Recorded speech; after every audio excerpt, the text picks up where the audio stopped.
think we're live. Hello, everybody, and welcome back to the Prince Division. You guys are fucked. We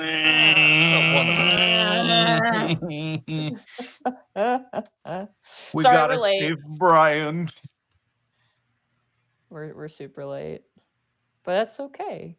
We're a little bit late. Sometimes you're late. Sometimes it happens. It do be like that. So today, Connor is going to be doing all the bit callouts because Bosco needs to save his dulcet tones for a charity event tonight. So everyone, give it up to Connor reading the bit callouts. Hooray! Someone else clap with me. This is really awkward, please. No, it's all right. I understand. Fuck. Okay. Connor, he's our guy. If he can't do it, well, Bryant might die. Mm.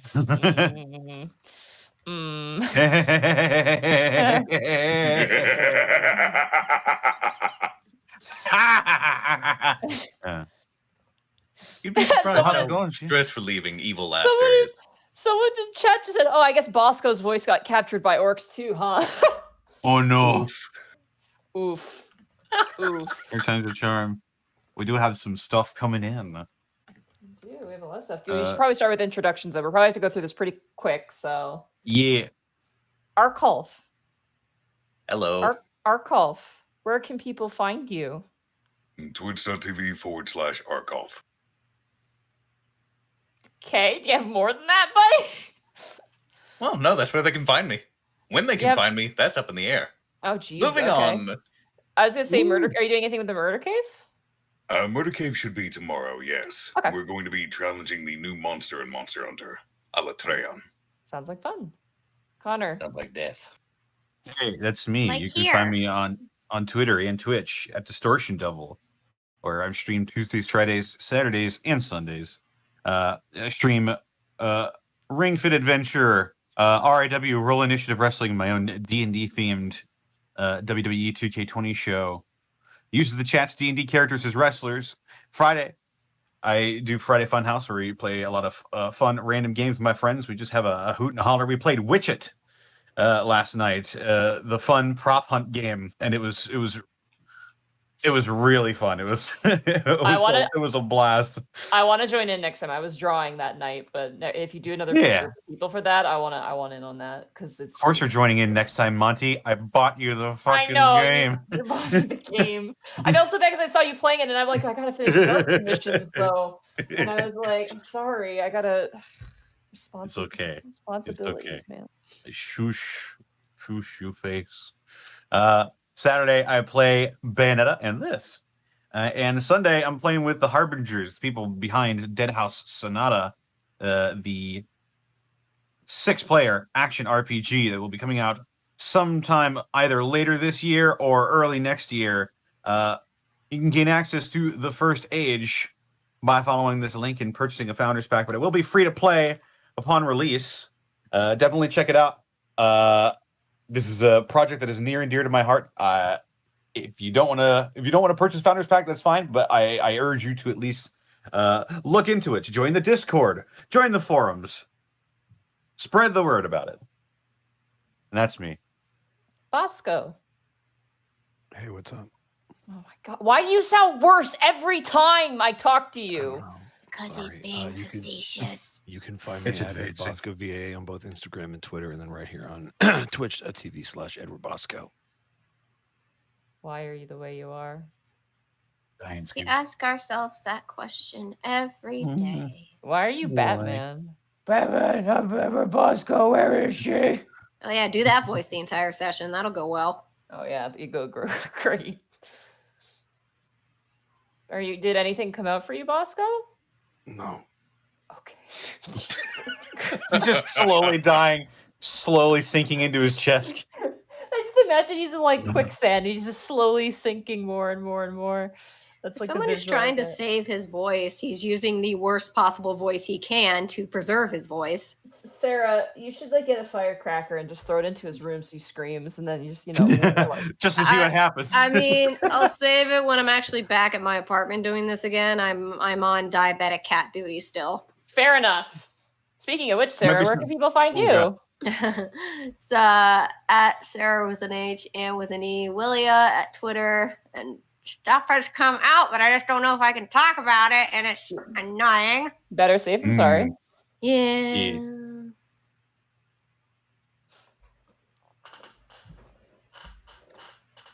Hello? Yeah. Everyone's so I don't know what quiet. else to say. I don't know what else to say. All Didn't right, know if that's you were it. done. Okay. Connor, could you call out bits while I have to my bladder is gonna explode. So Connor, if you could do bits. Absolutely. We have 9 minutes and then we're going to start. So I will be right back. All right. Starting things off then, Scurry Rash, thank you for resubbing for 4 months with Twitch Prime. Woo! Zan Rising, thank you for resubbing for 3 months with Twitch Prime. Yay! Get to watch the stream instead of the VOD. Here's hoping the whole Prince Division gets in on Saving Private Bryant. Ryle Grimrick, thank you for resubscribing. God damn it. You're joking, For- man. You should feel bad. for 4 months.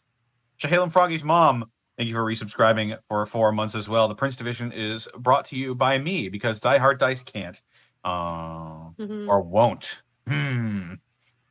Maverick the Warlock, thank you for resubscribing for 4 months. Woo, 4 months. Royal Renegade 96, thank you for the 4 months. 4 months of the Unexpectables channel. My, how they have flown by. Yep. Tarek is Dan. Thank you for the 4 months. Sup, guys? Not much. Just playing some Prince Division. Just some random Steve. Thank you for the 4 months as well. Samurai 5461. Thank you for the 3 months of Prime subbage. Been 3 months now, and I love every second of it. Not Obsidian, thank you for the 3 months. I can't believe Bosco is fucking dead. I can't. It's happened like 3 times then. Lone Heart, thank you for the 4 months. 4 months on the new channel. Arch Requiem D, thank you for gifting 6 subs to the community. John 49357, thank you for the 4 months at tier 2. Hi everyone. I've been sick for a while and I've gotten better. What did I miss? A lot. Game Master Anth, thank you for the 100 bits. Weird idea for this campaign. Listen to the first 2 lines of the theme song to Sophia the First. Awesome Link, thank you for resubbing Twitch Prime for 3 months. Woo, time to see if someone dies. Captain Actually, thank you for resubscribing for 4 months. Constable Mutton, thank you for resubscribing for 4 months. Well, time for Brian to get fitted for some nice cement boots. Roll 20, have mercy.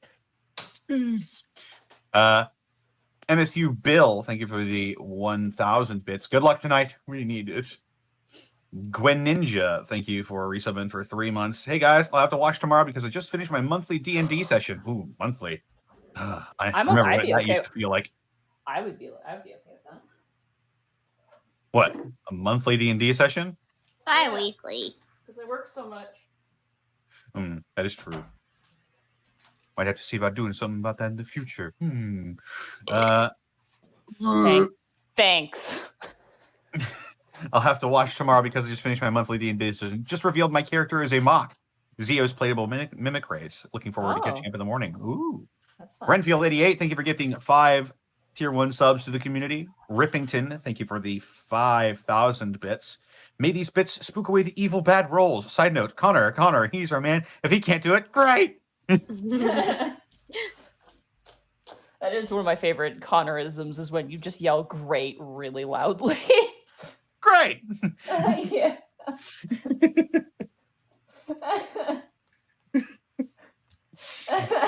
It's got the energy of a person who's about to go over a waterfall, and it's like a mixture of, oh god, I might die, but also, man, this will be a great story if I live. Oh, great. Dragon God 20, thank you for resubbing with Twitch Prime for 3 months. The one free man 4218, thank you for the 300 bits. Bits to make the rolls not suck.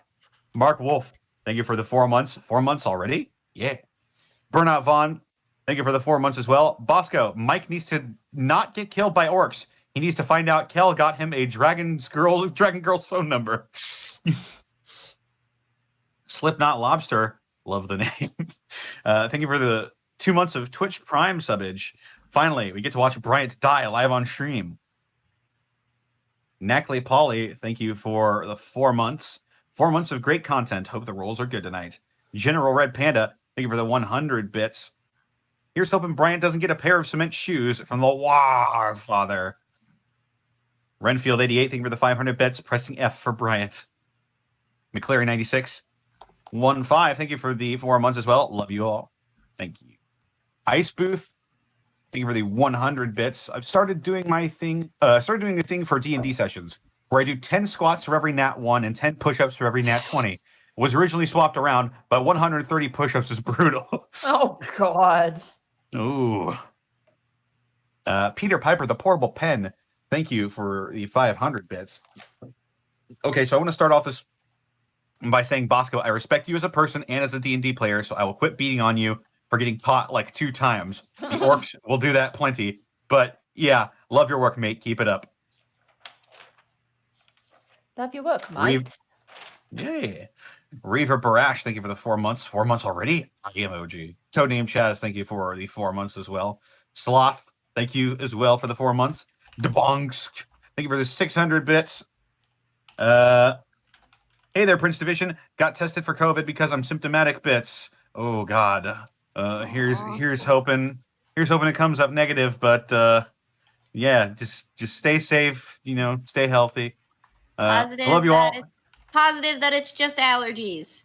Yeah, positive that it's negative. Or if you're like me and you leave the house for more than 2 seconds, you just, your natural response, your body just is like, ah! Oh God, what is that? Fresh air? Okay.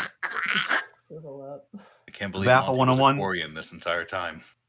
Thank you for the 169 bits. Arch Requiem D, thank you for the 400 bits.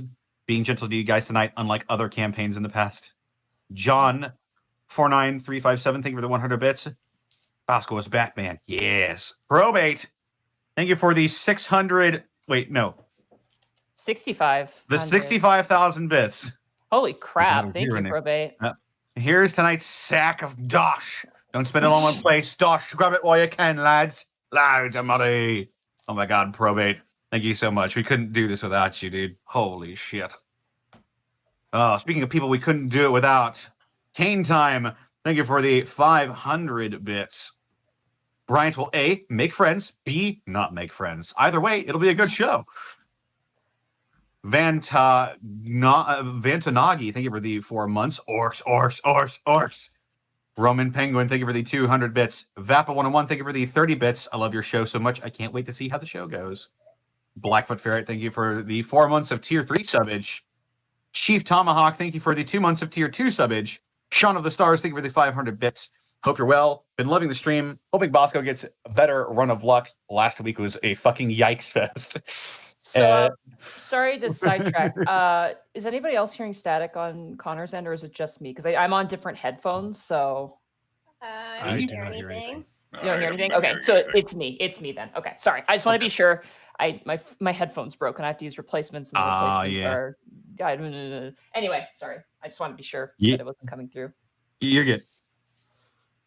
Speaking of your replacement headphones, Draco Productions still in the pack that's my thing. That's not something- Darko Draco. That's a different Draco. There's multiples. Oh, damn it. Too many Dracos And so around like here. you, Draco Productions. You're pretty cool. I've had it up to here with dragons. I think she's dumb. What? Whoa, Jesus, dude. Blackfoot And Ferret, now thank you for the Monty will now 5,000 write bits. in a scenario where Matt Bosco just dies every single time. Pride Bomb. Sean of the Stars, thank you for the 500 bits. Hope you're well. Been loving the stream. Hoping Bosco gets a better run of luck. Oh, I already read that one. That Morph guy, thank you for the 500 bits. Just watched episode 12. And I got to say, fuck the Necromancy Division. Welsh 93, thank you for the 4 months. Let's see how Operation Save Private Bryant goes. Dude the Man, thank you for the 100 bits. Monty say, oh, Ashley. Wait, what? I don't know. It just says Monty say Ashley. Say oh, Ashley. Who's Ashley? Why am I? I don't know. I'm scared. Okay. Ashley. Shake my head. You rapscallion, you. So I know just a I know hologram. what you. Hold on, I know what you did. I don't know what their name is, and I don't care. You know what you did, and you should be ashamed of yourself. Like, legitimately, did I do something wrong? I didn't... No, not you. The person who sent that. You know what you did. Oh, sorry. Is that bad? No, it's don't not. know. It's just they know what they're bringing in here. Okay. It's a has-been thing. Oh, I was like, oh shit, did we do something wrong? I was scared. Holy crap, my heart was pounding. So it's a You take cardinal that sin. sentence. Yeah, don't bring that in here. Gotcha. Okay. Well, it is 9. It is 1 minute past our It time. is. Everyone who donated, thank you so much. Sorry we're running a little bit late. We had a little bit of a miscommunication. I'm going to blame Bosco for it because that's the easiest thing to do in these situations. God, But it was I'll mark it off. I'll mark it off after No, due Arcolf. demand then. Arcolf, you can do no wrong. I can do plenty wrong. Oof. I almost All right. exclusively do wrong. You guys ready? Yeah. So, Sure. when last we left our officers, you guys had infiltrated Ripgut, I believe was the name of the location here. I'm trying to find it. It is. Yes, Ripgut. You guys infiltrated Ripgut, a coastal fight pit, essentially, run by the Bridge Gang, a gang of trolls, who you are currently investigating for the kidnapping of a prince. You guys were given information from the child of the leader of the Bridge Gang, Seji, who informed you that he has suspicions that his mother may have taken a prince hostage. In your guys' investigation, you made your way to the fight pit, 2 of which joined the fight pit, while the other 2 gathered information from the local customer base of the Ripgut location. Bryant and Tanis, you guys fought in the fight pit, but in order to fight inside of the pit, you had to agree to lose to a certain fighter. The fights were rigged in favor of the Mafia members so that they could make more money. And while that was happening, sorry, my brain is now my brain is shut down. Gibby and Zouren, you guys were able to kind of schmooze with some of the Orc Mafia members, one of which, whose name was Durzub, who seemed to have taken a liking to Gibby in particular. You guys exchanged word, had a very nice conversation. But everything went to pot the moment Tanis did not throw the match against the orc that was meant to win the entire pool. By accident, Tanis knocked him out, losing the mafia member a significant chunk of money. After being chased down by 3 orcish thugs and rescuing the Goliath, Avulaga, a member of the Necromancy Division, Tanis, Zouren, and Gibby managed to escape Ripgut, fleeing to a safe house provided by Avulaga, while poor Bryant was left behind, lost his round in the fight pit, and was subsequently captured and taken and kidnapped by the Orc Mafia. Though the rest of the party does not know this, Bryant was taken to the Mafia's home base, the Stronghold, a casino in the center, the dead center of the Fiend Ward. So, as you guys return to this world, Tanis, during the night, you stayed up to keep an eye out on Ripgut to see any activity. You actually never saw any activity. You get the basis that if they were to move Bryant, they moved him quickly before you returned. You don't see any vehicles that suggest any sort of Mafia activity. You don't see vehicles even big enough to carry a person out, and you don't ever see Bryant leave the building. So unfortunately, your stakeout is a bust because they moved him out very quickly. Damn. Yeah. The rest of you, Zouren and Gibby, you guys stay at the safe house. I'm assuming you guys take a long rest. Sure. I don't think I actually lost any points in that fight. Luckily. Yeah, but you would get spells and. I only points used back. cantrips. Well, I did use a mage armor, so I'll take that back. Yeah, you guys. During the night, or at least before taking the long rest, could Khel have texted Lucy? Oh, yeah, Sure. we really need to talk to Lucy. Sure, absolutely. Kel's more or less going to tell her there have been some complications, and he is wondering if there's any information on a manticore named Melik, because I remember his name. You actually do not get a response because at this point it's like super early in the morning for you guys. Yep, just leaving it there so she sees it when she gets up. Yeah, so there's unfortunately not an immediate response, but you do send it off. You guys managed to find some like old kind of dusty sleeping bags to sleep on. And there's no like pillows, but you find some jackets that you could use and like kind of puff up and use as pillows. It's not very comfortable, but it's better than the alternative of dying. Potentially. Yep. Also, while we have everybody here, I would like to show Avu Laga's art. Unfortunately, it was not ready last week because I didn't expect you to run into her. So I'm just going to share it. I did describe her last week, but I am going to share Avu Laga's art with everybody.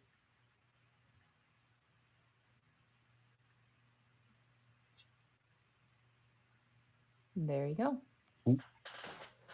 Oh. Dang. She's EA Sports big. Yeah, she's EA Sports big. You guys settle for the night and sleep. Tanis, are you going to sleep at your stakeout spot or are you going to join your party to trance? Seeing as how they didn't, or I didn't get there in time to really prevent Bryant's being taken away. I wouldn't really have a reason to stay there at my stakeout location, so I'll head to the safe house. Okay, you head to the safe house and I'll make sure, making careful that I'm not followed. Okay, roll a perception check for me.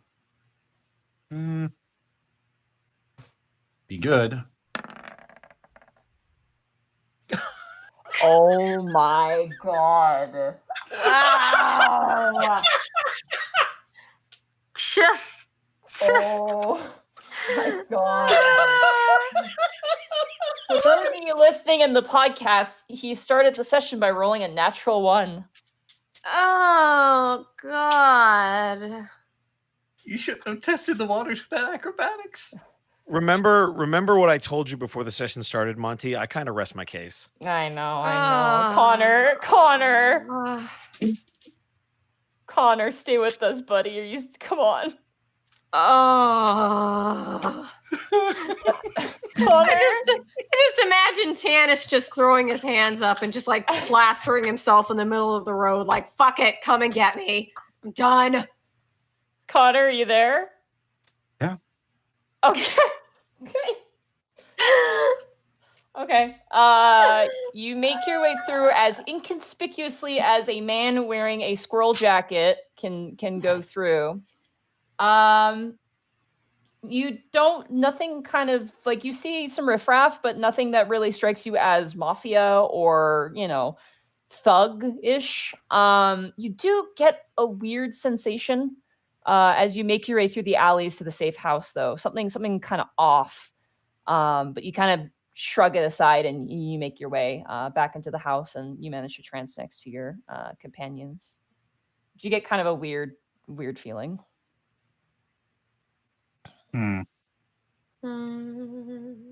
Meanwhile, Bryant. Yep. Oh, this is going to be good. I'm excited. Can't wait. No, that's not what By the way, all of you guys who are saying you hope Brian makes it out alive, y'all a bunch of liars. All y'all want him dead. So, yes. The orcs dragged you into a room. It is a very simple room. It is an empty, what would be an empty bedroom with linoleum floor and just like renter's white walls. Mm-hmm. They handcuff you to a chair and your legs are like not zip tied, but like, the metal bolts they use for like buildings and like bundling up really heavy materials. They do that to you on your legs. Your legs are right up against the chair with no wiggle room. Your arms are pulled behind you through the chair, and you are handcuffed behind. Okay. They don't beat the crap out of you. In fact, they give you water and granola bars if you want it. Kind of have to. It's really nice, actually. I have to stay alive, so it's not like I could turn down free food. Yeah, they give you water, and like the orcs themselves are just kind of going through the notions. They're not being cruel. They're just kind of they're like, oh fuck, we got to stay up with this loser now, and like the orcs are all arguing over who's gonna have to take shift and not sleep for the night, and you definitely hear an argument between three kind of lower ranking orcs who have to do it. They speak in common, not orcish. They're speaking in orcish, but you can tell that they're arguing and they're pointing. Oh towards god, you. I see what you're saying. Body language. Yep. Eventually, they do like a rock, paper, scissors, and one of the orcs loses. He's kind of got the sergeant hairdo where like the top of the head is like flat, and then they got kind of like the mutton chops coming off the side a little bit.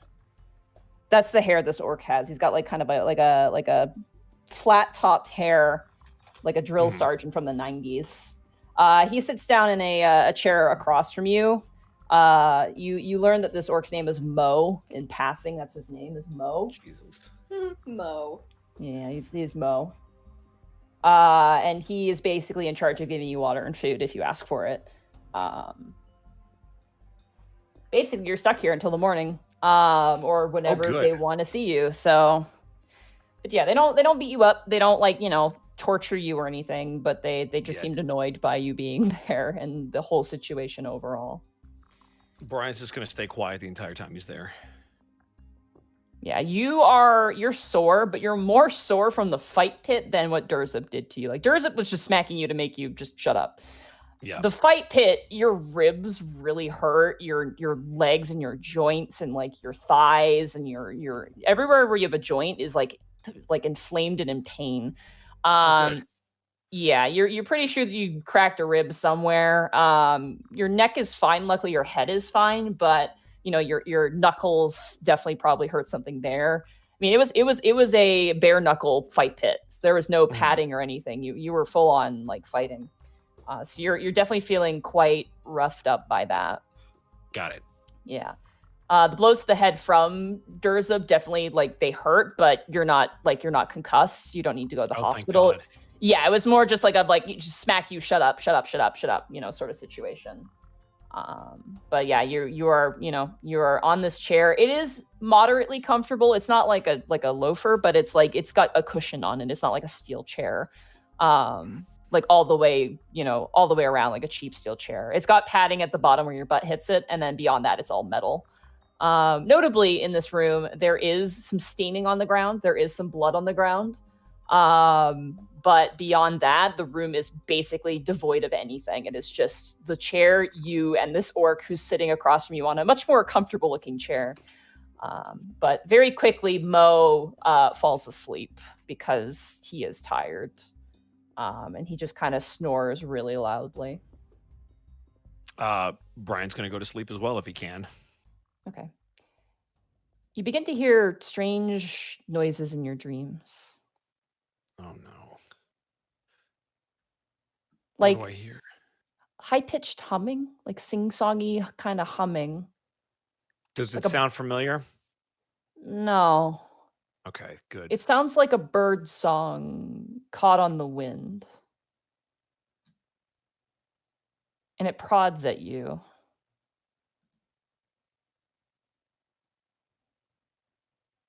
Almost like a mosquito humming at your ear. Does it prevent me from actually falling asleep? It kind of pulls you from your sleep. I'm just going to look around to see if it's anything that's actually in the fucking room. You kind of wince your eyes open. The light of the room, which they don't turn off the light of the room kind of hitting you and making your body ache. You see two little lights of a light, almost sky blue, ocean blue hue. They're about the size of a grapefruit, hovering in various places. There's two of them. One is currently kind of hovering around Mo, and another one is hovering right in front of you. And it's making little noises. And you hear Oh, no, go ahead. I was gonna say, can I see what it is beyond light? Like, is it a creature of some kind? It is moving. It definitely moves with purpose. That's for sure. Okay. I guess I'm gonna see what the hell it does if it's actually in the room. Okay. The one that's near you just kind of hovers around and kind of looks at you. It doesn't have eyes. You have this sense that it's like examining you and looking at you. The other one is like kind of almost like going in and out of the orc, like going through the orc kind of playfully. And the orc's kind of like kind of like scratching where it's coming in and out of as he kind of goes back to sleep.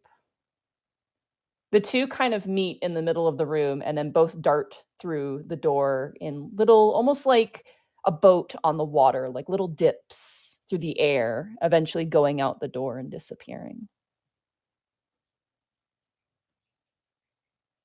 About 10 minutes pass and the Okay. door cracks open. Very no. quietly. Oh no. And you see a young girl, I was worried about this. about 12 years old, peeking into the room. I'm gonna turn my head to look towards the door. You see that she's looking currently at the orc. You see now as the two little orbs kind of go back and are both kind of like looking at the orc and kind of dart back to her. And you hear her say under her breath, "Okay, thank you," as she kind of creeps inside and closes the door quietly behind her and enters the room. Oh no, this is not okay. Brian is gonna pretend to be asleep, but keep one eye kind of half opened to see what she does. Is she approaching the orc? She's approaching you. You watch as she's kind of tiptoeing, like a kid trying to sneak ice cream in the middle of the night. She's moving towards you. Yeah, Mike's gonna pretend to be asleep because he does not need this girl to get in trouble.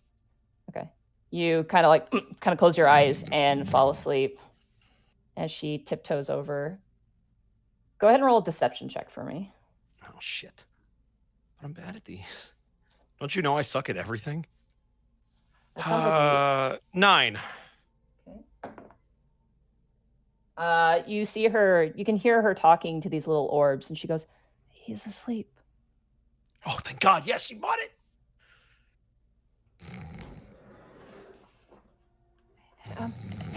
Hey, you feel a hand on your shoulder, and it hurts. It stings as she kind of shakes you a little bit. Also, I need to grab a book. 1 second. Okay. Take a look. It's in a book. A reading rainbow. Sorry, I'm back. So, did you do anything? She put her hand on your No, shoulder. I wanted to and wait tried for you to get shake back. I'm gonna try to grip my teeth and stay asleep because I know if I talk to this girl, it could get both of us in deep shit. So I'm gonna try to ignore her. She really needs to go back to her room. This is really bad. Hey, she begins to kind of push a bit harder. Your body kind of rocks in the chair a little bit, as much as the restraints allow.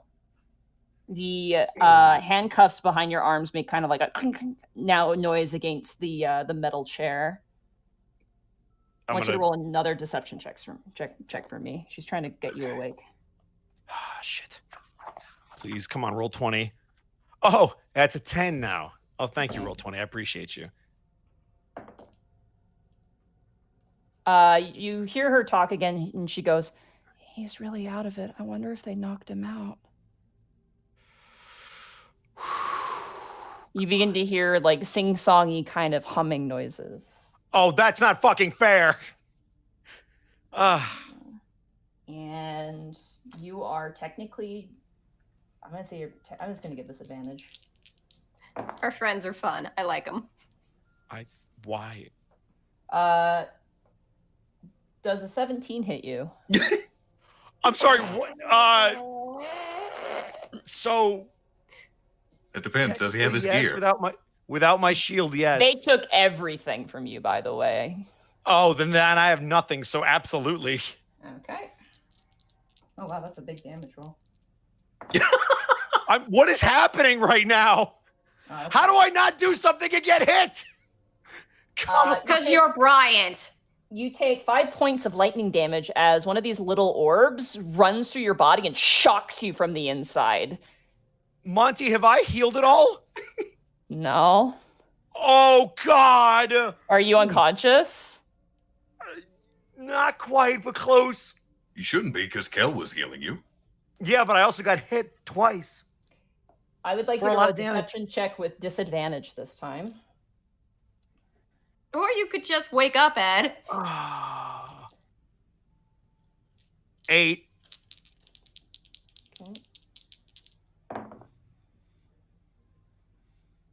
Hey, you feel hands on your face now.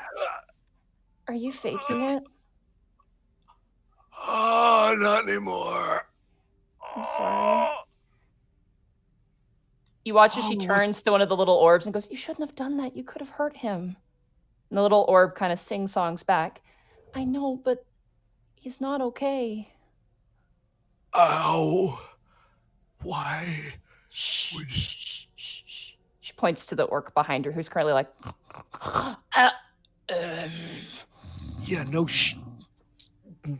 shizzle. Ugh. You're Julia's friend, right?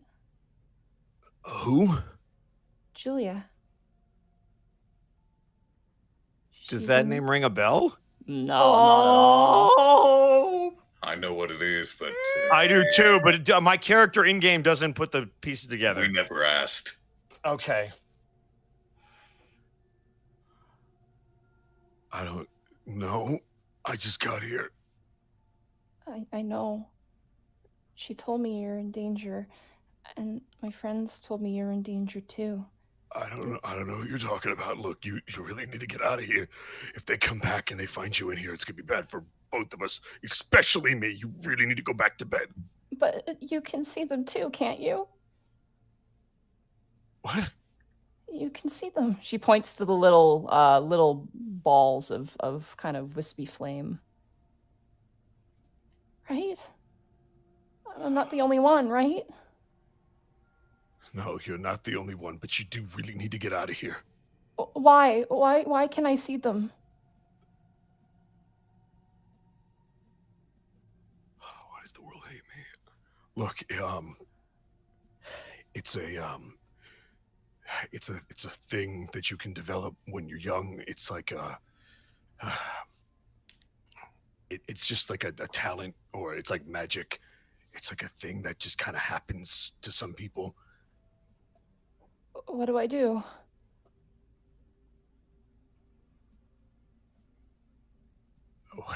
What are you trying to accomplish? I don't know. I just sometimes they're not good and sometimes they're good, and I don't know what to do.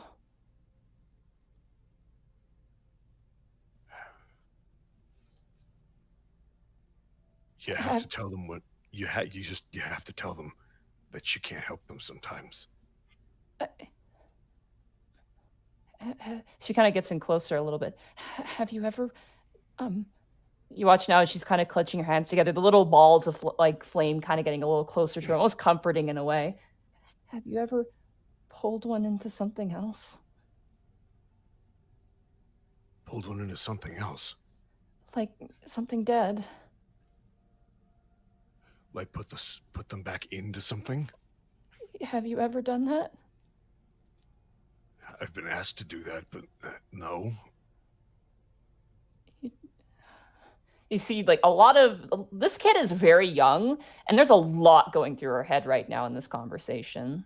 Listen, kid, there's a lot of really weird stuff out there, and a lot of it is not good. Who told you to put them back in a body? I did it by accident. We were dissecting frogs at school, and I don't know, it just...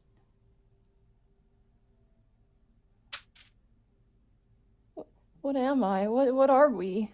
No, you're fine. There's nothing wrong with you. You're just... You're special, I guess is the word. I don't feel very special. Yeah, trust me.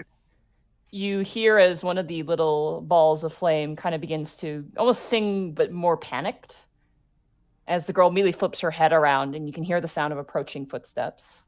Kid, you gotta go. Okay. You watch as she runs over to the door and like flattens herself against the backside where the door would open. And you watch now as the door opens. I'm gonna go to sleep. Okay, you put down your head. An orc enters, not one that you've seen before. And he walks in, and I'm going to roll a stealth check for the kid and a perception check for the orc. Okay. The door opens, covering up the girl. And this orc walks in. He's got like... He's got holy donuts, like in a bag, and like a coffee in the other hand. He's got like a little like travel, the carriers you put the drinks into. What do they call those? Like the paper cup holder things tray. Oh, I know what you're talking about. Yeah. Yeah. He's got like tray. He's got like 2 coffees, and he's bringing that in, and he's got a bag of what you presume is donuts from Holy Donuts. As he walks in, very loudly, this orc comes over, and he kicks over the chair that this orc is sitting on, Mo, and just the whole guy just topples over, and he's like, Mo! And he's like, yeah, you're off duty. Here. He hands him a coffee, and he goes, oh, and he kind of like blows out his nose and wipes his eyes and gets up and leaves the door, like goes to leave the door. And when he goes to close the door, the girl's gone. Thank God. Okay.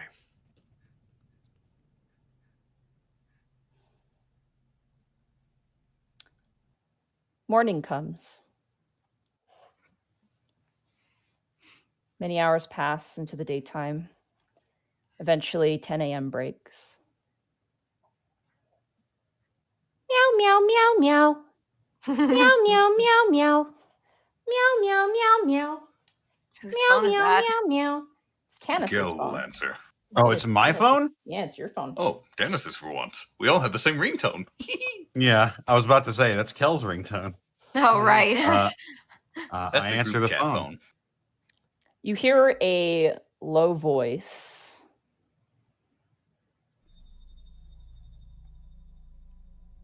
Is this Mr. Tanis?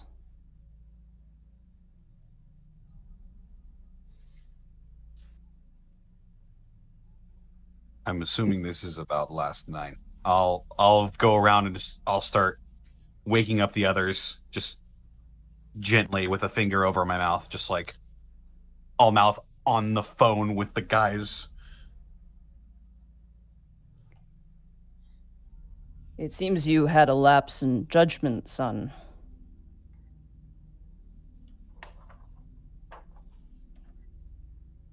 Miscalculation, to be sure. Who am I speaking to? My name is Baron Damar, but you might want to check who you're currently on the phone with.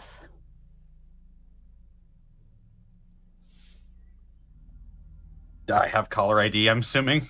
You pull back the phone, it's Nefene.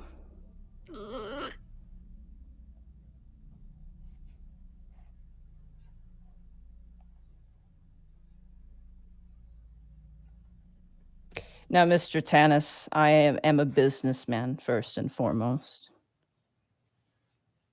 And when someone shies away from business, I can't help but go to means that are a bit more barbaric.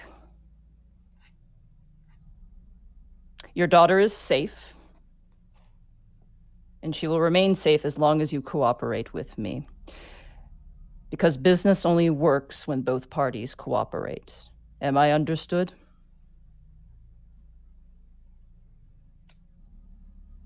Crystal clear. Good. I want you and your other police officers to come to the stronghold immediately.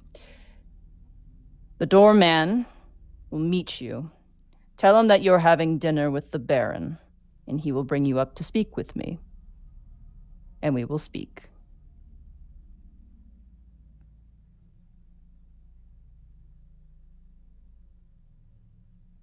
Any deviation from this, and I cannot promise that the business outcome will be beneficial to you. But I can guarantee this. As it stands right now, your companion, Officer Bryant, and your daughter are currently safe. We have no reason to harm them. Don't give us one. And the phone hangs up.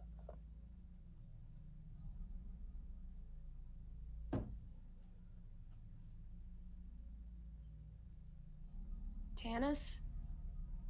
What was that? His name was Baron Dramar, right? Baron Dramar, yep. That was Baron Dramar. They want us to come to the stronghold. They have Bryant, and they have my daughter. I kind of figured it would come to that. I did not expect to have an audience with the leader of the Fiend District.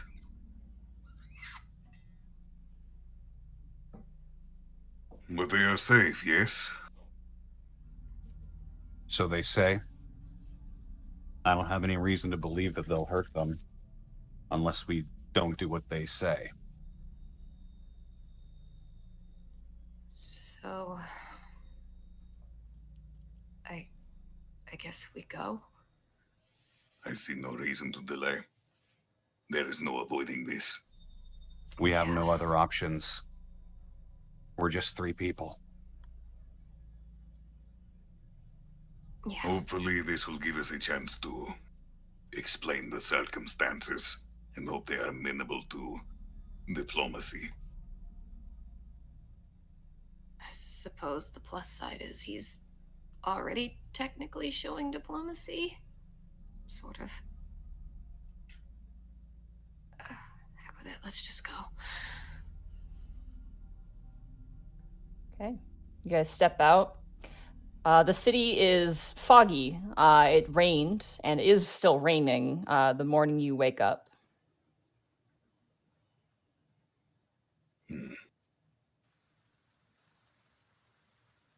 It is a pleasant day outside, at least. I like rainy days. They're nice. They are, yes.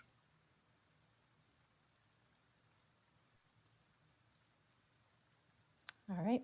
So where Now, do you do we guys know go? our way to the stronghold from here, or is it a very obvious building we can see It's a from here? very obvious building. It's Oh probably God, botching a survival check now and just being like, that phone ringing like, where I was like, I think we ended up in the Heavens District. I don't know how that happened.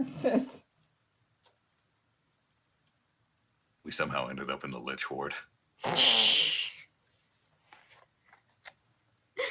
Talk right. about the dead end. You guys walk for what feels like hours. The rain unrelenting coming down on you. You guys leave the safe house. You have no key, I believe, so you have to just leave it as is. The building from the outside. Were you guys given a key? I can't remember. If she We gave were you- not. They just Yeah. told us the location. Yeah, They she- said to talk to the doorman and say we were having dinner with the Baron. Oh no, I mean the safe house. The safe house. Oh, right. You guys, I don't think got a key. It was pretty much open anyway. You guys make your way through the city.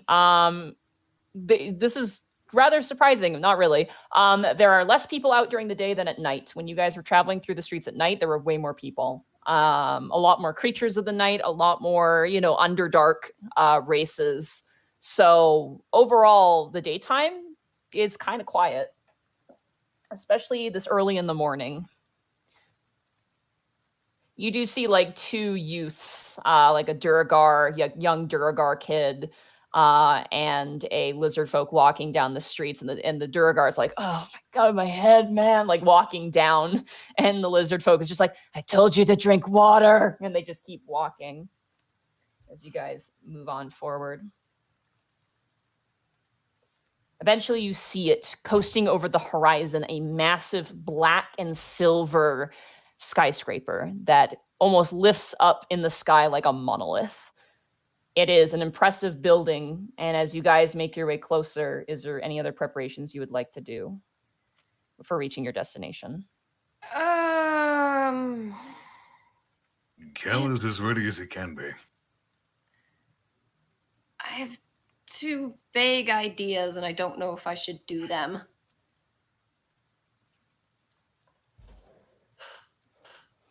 I just don't know about it, though. You can talk to your party about it. Gibby can That is talk to her true. party about it.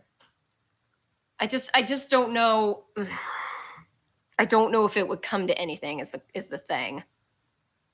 I do know one thing. Khel's going to set his phone to silent because it's disrespectful to have it ring in the middle of a meeting.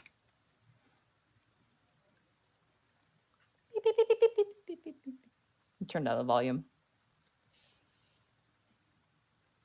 Is there any way I could hide my darts on my back or I or not on have my a feeling back, they're. anywhere? They're going to confiscate everything when we walk in. They're not stupid. Fudge monkeys.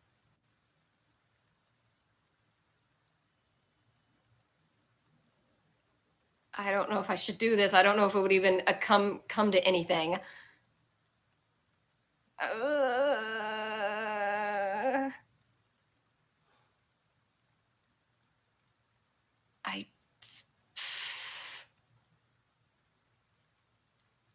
What are you thinking? Yeah. Fine. Above game, I just want to point out I have the business card of a goddamn head celestial, and he offered assistance. He offered to drive you home. That's true. I don't know. I'm preaching on things. I could also just call for advice or call, I don't know. Didn't Acidback mention he'd worked with this guy? I'm not suggesting Acidback come to our rescue, but it might be nice to be just like, is he trustworthy? Do you know? I don't believe Acidback ever mentioned Baron Jamar. I'm trying to remember if you No. mentioned him to me. I can't remember. I should have taken more notes in that conversation. You know that Baron Dramar, based off your guys' Arcanum search when you were hanging out with Costomeyer, that he is one of the big figureheads in the city. Generally, the big figureheads in the city don't really mess with each other to keep peace. So, I guess the one thing to do is I'm going to get my phone and I'm going to fire off a text to Lucy and the chief that says going to stronghold, and that's where I'm going to leave it. okay. I don't think that'll help anything, really. I don't know what else to think about or do because, The yeah, chief they're did say gonna we were on our own. Yeah. they should at least know. You actually do get text back going Roger with like a little salute emoticon from Lucy. Did I get anything back from Lucy about the Manticore? She said looking into it, many records have to go to Petty Crimes Division. Good. She does text back, why is this relevant to case ? Need to know for paperwork. Oh boy. I will say he blew our cover. Case is compromised to an extent. She responds with, okay, I'll have to take a statement from you, but I will look into it.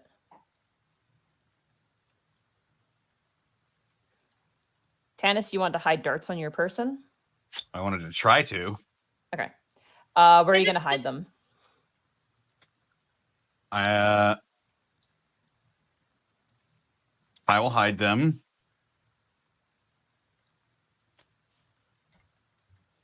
in the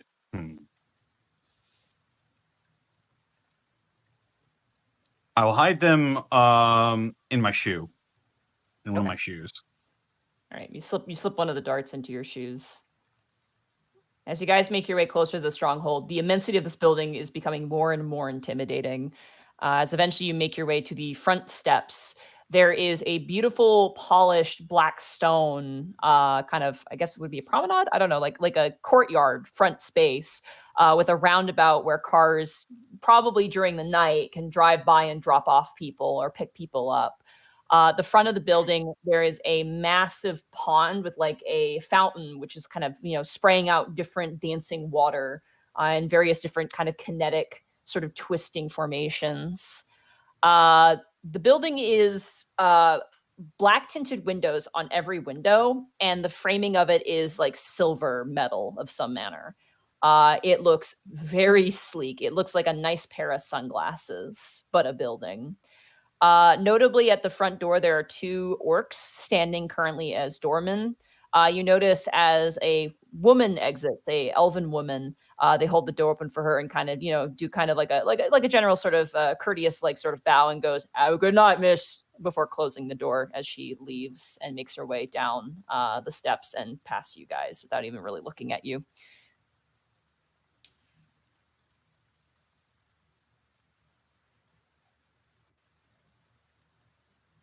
And we I don't know suppose we her. approach the doorman. Sorry, what was that, Gibby? We don't know her. No, she looks like, some sort of salary woman who's probably had come here, for a night out on the town or gambling or what have you, and probably just stayed the night at a room there. Fair enough. Yeah, sure. What Khel said. All right. You guys slowly approach the door and stop in front of the doorman. One, again, is completely bald, like face and head, but he is scarred. This guy, almost probably about a good 60% of his head and face is just various scars from blades, from acid, from probably burns. This orc looks like he's been in the thick of it. His arms are currently crossed as he stands next to the door. On the opposite side of him is a much younger orc. He's got one single kind of loose ponytail behind him. He looks to be in his 20s.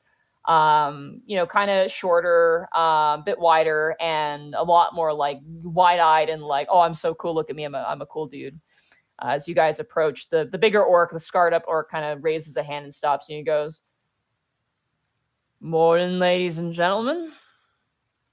Hello. Khel will wave. Afraid the tables ain't running, but if you want to use the slots, they're available. We're having dinner with the Baron. Right. Hey, Gulmal, just watch the door for me, eh? Follow me. You watch as this scarred up orc turns into the door and pushes the door open, holding it open to let you guys inside. Khel will go in. Okay. I mean, yeah. Woohoo! Let's all go to our death. You guys make your way inside, and from the lobby, the moment you guys reach the lobby, your eyes almost bulge out of your the sockets. This is probably the most lavish building any of your characters have ever stepped into in your lives. The floors are velvet carpet. There are vases probably worth tens of thousands of gold. The pillars are marble with inlay kind of brass bronze in the floor where the tile meets each other. You guys make your way forward and you see that there are various kind of bubbles or pockets in various spaces of beautiful velvety cushioned booths with tables in the center. You currently watch as a female orc who looks kind of younger, again, ponytail down the back, wearing, a shirt, apron, the whole uniform, is currently kind of just grabbing bottles and kind of sorting them and recycling. And she kind of gives you guys a side glance as the orc who is kind of leading you guys gives her a little 2-finger salute as you guys make your way forward. This building is huge. This main lobby area definitely looks like a place for people, to drink champagne and talk and schmooze around. As he takes you through these sets of double doors, you hear this sort of droning noise, these little clinks and clunks of slot machines running and chirping and flashing these bright lights. Not particularly drowning. You see about maybe 10 or 12 patrons at the moment from where you are, currently sitting at the slot machines and running through the motions. As it is right now, you see a good decent amount of staff currently cleaning tables, mostly goblins, hobgoblins, bugbears, and even the odd dragon and things like that, currently just spraying down tables, cleaning up bottles, and just preparing for the coming night. None of them really take much notice of you, and most just seem kind of fixated on their work. The goblins in particular are a very well-oiled machine and kind of terrifying to watch in the motions. They're throwing bottles while another one's catching them and putting them and sorting them. And it's pretty wild to watch. This space is rather large. It spreads out a decent length. You count probably at least a couple, maybe at least, I'm going to say at least a few thousand slot machines by themselves. in this space. The tables, there's various blackjack tables, there's roulette tables, and there's like darts on the side as well. And you see there's like big screens up on the walls with like notes on the side of what looks like horse track racing. As you guys are make your way further into the back, you see now the longest bar that you could have possibly ever seen. And you see a woman, an orc woman, who is kind of like Avulaga, like big, muscular, has a single braid running down the front of her hair with like intertwined accessories of bands and other such, like rings and things like that. She's got a very serious look to her face, and she kind of gives a side glance as you guys make your way by. You guys pass through the bar, the door of the bar, like you actually go behind the bar as this orc leads you to a set of double doors that read employees only. These sort of like starch white hospital double doors with two singular circular windows set inside of them. As he walks by, he goes, "Morning." And she kind of looks and goes, "Morning," and turns back to her work, kind of washing out a glass. The orc in front of you pushes both double doors, which enters into a much less extravagant hallway. It is like cheap elementary school linoleum with walls of somewhat dented and cracked paint. It's not like really bad. It's just like clearly it's not been cared for compared to the actual business in the front. And notably, it seems to be where they store most of the cleaning products and other such things. As you guys make your way past open doors, you can smell you can smell bleach, you can smell cleaning supplies, you can smell window cleaner. And as you walk by, you see one room which is just filled, like floor to ceiling, in washer and drying machines. And you currently see what looks like about 5 or 6 goblins just working through the various different sheets and cloths and towels and such, and kind of loading them into different washing machines. As you guys pass by, one of them's barking orders, and they're kind of shrill voices in Goblin. Does anybody speak Goblin? Nope. Nah. No. No. We only Okay. base languages. Not yet, but in 9 levels. You guys are led down the hallway quietly. The orc is watching you, but he's not like, gonna spring on you at any moment. You don't get that sense of him. He definitely is scary looking. Like he definitely looks pretty intimidating, but beyond that, he's just doing his job. He leads you up to an elevator. The elevator, in contrast, is very nice as well. The elevator is a beautiful brushed steel outer interior, and as he presses the door on the outside, you can actually see out the tinted windows. You can actually see out to the city. It is a glass elevator. He holds open the elevator door and gestures in, and he goes, "Ladies first." Thank you. You guys step inside. On the opposite end, where the glass isn't, is another brushed bronze and steel elevator side with buttons of like beautiful, beautiful buttons. Like everything in here is very clean. As he steps inside, it is a reasonable sized elevator, given the clientele that tends to use it probably the most. As he steps in, he kind of puts both of his hands kind of over his midsection, kind of holding them together. As he presses a button, the top button, and the elevator begins to rise very quickly. Does it have music? No, it is completely silent. Oh. Sorry. Have you ever thought about investing in elevator music? Some smooth jazz would be lovely. The orc kind of looks to you and goes, "I'll talk to the Baron about it." He kind of chuckles and looks out the window at the rain. I do hope the day is treating you well. Yeah, just started my shift. Then may the day treat you well. He kind of, like, his eyes kind of purse, and he kind of cocks a head towards you and goes, "Thanks, man." And he leans back up against the wall. You guys rise higher and higher and higher, eventually outlooking the entire Fiend Ward. Eventually, reaching the top as the doors slide open. You watch as the orc exits out, and you are immediately met with 2 orcs, one of which you recognize. There's a... Yeah. One of them is another orc with a gold band on. He's older. He's probably, let's say, probably around your captain's age, so kind of middle-aged sort of guy. He has again kind of a weird haircut. His hair is kind of like parted in the middle and kind of comes over almost like a bowl cut, but it kind of stops at a certain point. On anybody else, it wouldn't be a flattering look. It's kind of like Edna Mode. You know Edna Mode's hair from The Incredibles? He's kind of got Edna Mode hair, but with his face shape, it kind of works. He's definitely not scary looking, but it's definitely like refined looking, if that makes sense. You don't know who he is, but you do recognize the other person, and he is currently glaring daggers at you, Gibby. It is Durzub. Yeah. I'm gonna Sorry. not make eye contact, because frankly, I still feel like a bit of a dick. He is like, his lips are kind of like, the rest of you, Tanis and Zouren, you can see as his lips are kind of like his mouth is twitching, and he is just staring daggers at Gibby. Gibby just kind of looks away, and he just stares even harder. The other orc kind of legitimately, I'm not scared of him. I legitimately feel like an awful person, because that's the way my brain works. The other orc kind of like not gently, like hits Durzub in the chest. Like it is a solid sound.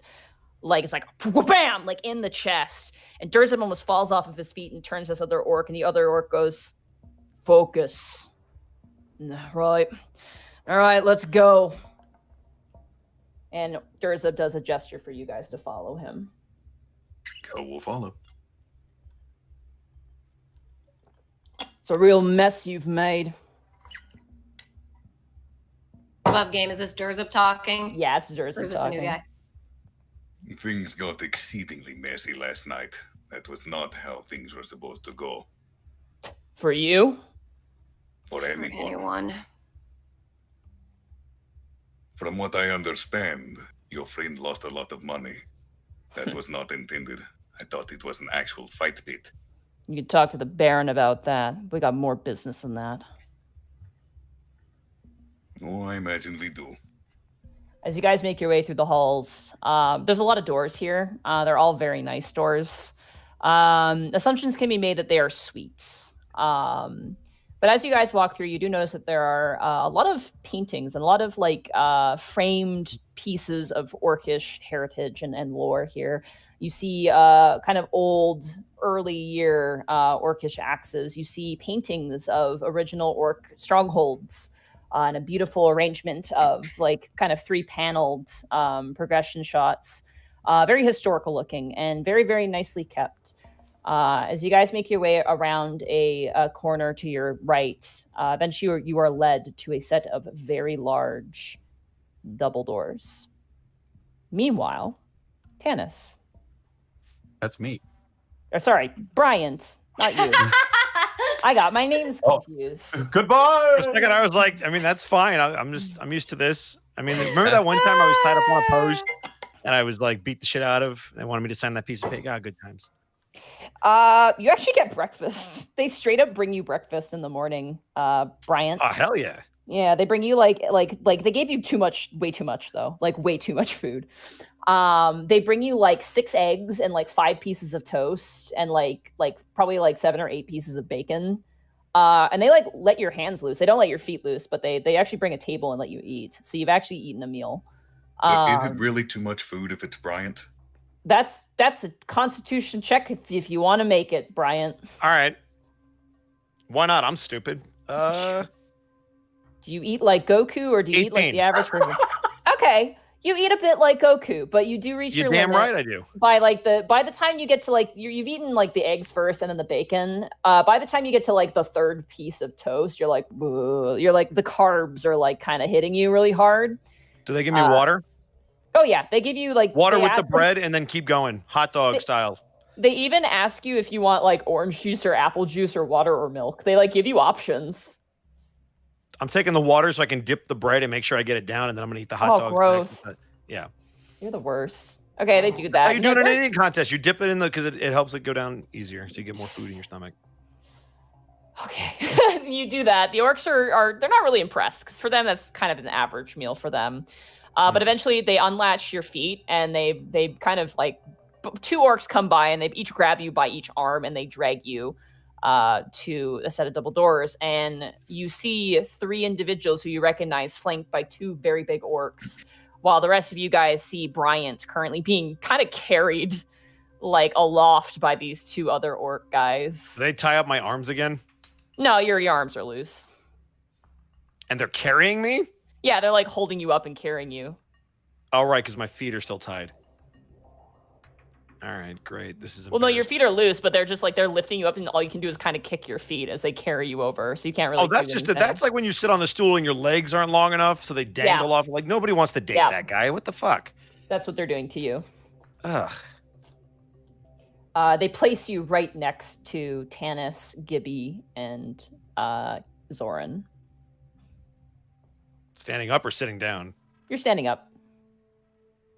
Durza turns and goes, "Thank you, boys," and turns back to the rest of you.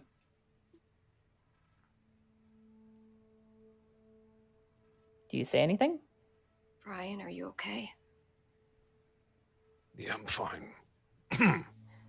He's not fine. He's clearly bleeding. Dried blood all over him.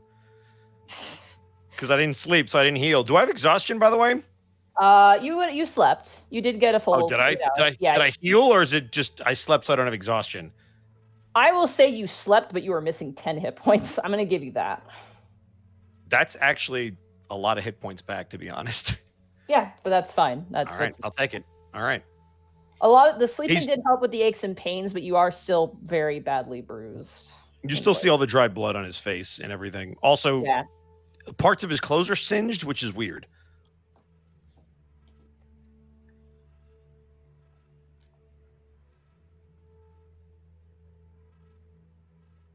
Durza kind of looks to all of you, kind of waiting.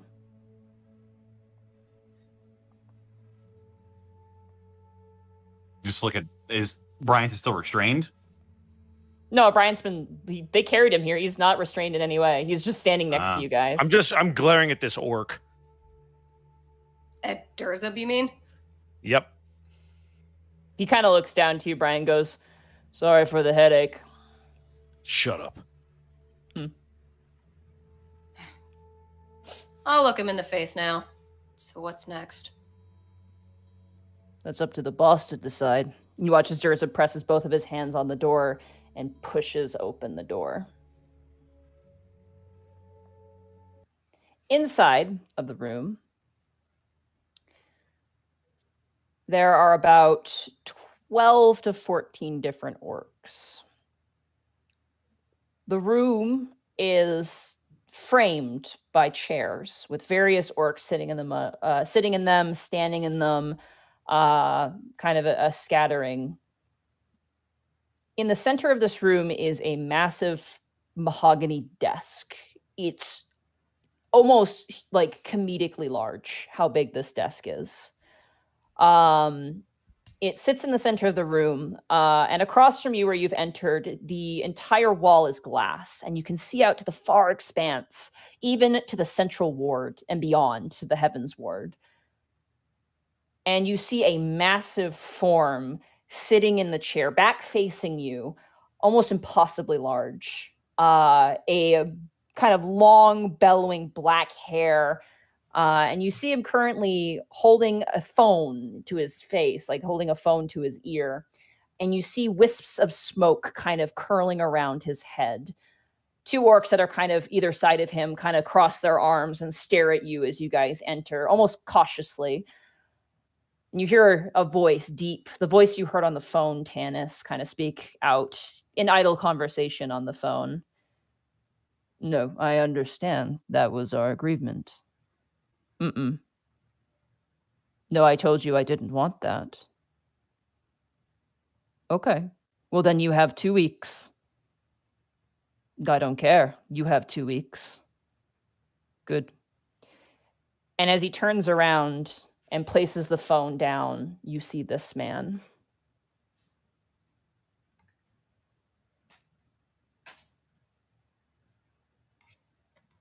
You want to also describe it for the podcast when it loads? Oh, Yes. flock. Oh man. Speaking of EA Sports Big, Yeah. Yep. By the way, I love that Oh, reference. that's So good. the bear. That's You a Braun see- Strowman build. Yeah, it is. You The monster see among men right there. a wide-shouldered older orc. He's got a decent amount of age to his face. He has a long, really shaggy beard that is tied into 3 separate, very, very clearly done by a barber braids. He's got a set of 2 pointed ears and a long mane, almost a lion manes of hair that runs behind him and in front of him, almost framing this very serious visage. He holds a cigar, a thick, almost Cuban-like cigar in his hand like a cigarette to him. The smoke wisping around. On each and every single one of his thick, gnarled fingers is a beautiful, ornate ring on every single finger, even the thumbs. In front of him is a drink, you're not sure of what, and there's various stacks of papers kind of framing around. He kind of looks at each of you and drinks you all in, calmly and quietly, as if the gavel of the damned has come down and silenced the room.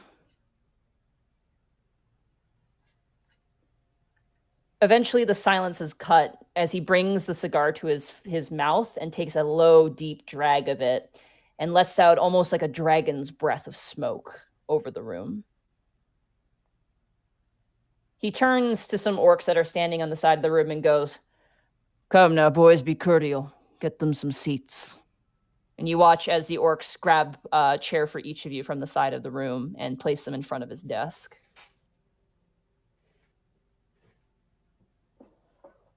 You watch as he turns, Durzib, and Durzib nods, "Boss." And you watch as Durzib steps away and puts himself into the corner of the room.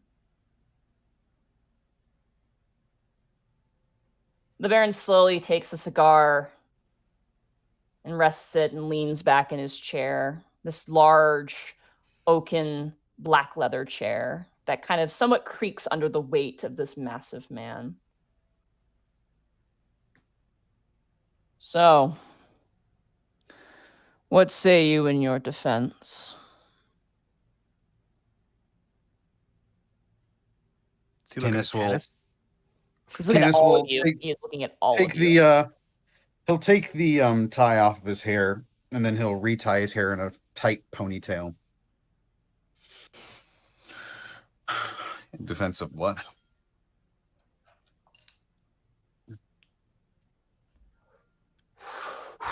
He just blows out more smoke.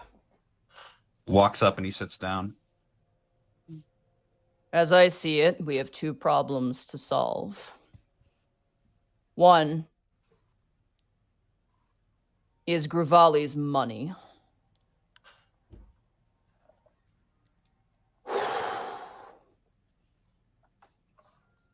You owe that man 12,000 gold.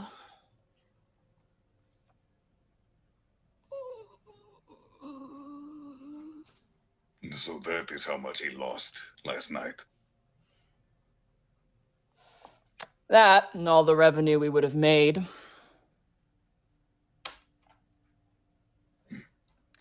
But that's besides the point. Well, Baron, when you gamble, sometimes you lose. I would have figured your man knew that. Son, he leans forward, and as he leans forward, his entire form, breaking the window, just shadows you. When you own the casinos, when you put money on the table, you're not gambling. You're earning.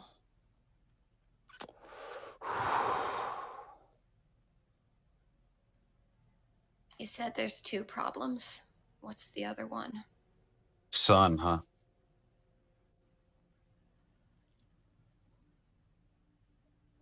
How old does this orc look? He looks pretty old, which, by the way, for orcs is not very common, especially in this day and age. Most orcs, at least up until this point, legally couldn't go to a hospital. They legally can't see doctors, so they don't usually live very long due to the health issues, among a cavalcade of other things. So seeing an old orc is kind of a first time for everybody. It is not very common at all. The second problem, miss, is the fact that I have cops running around in my establishments like cockroaches.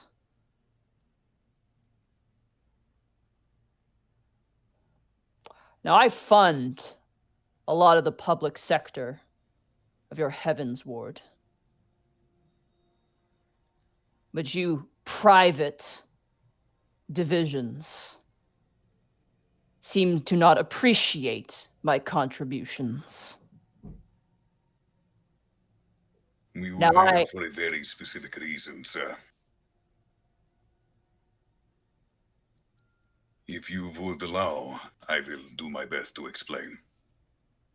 He sits back in the chair again. It creaks and he takes another suck back of his cigar. Very well.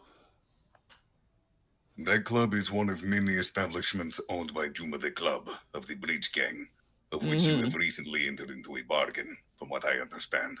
We did. We used to fight with the trolls endlessly, but we set aside our differences recently for a business agreement.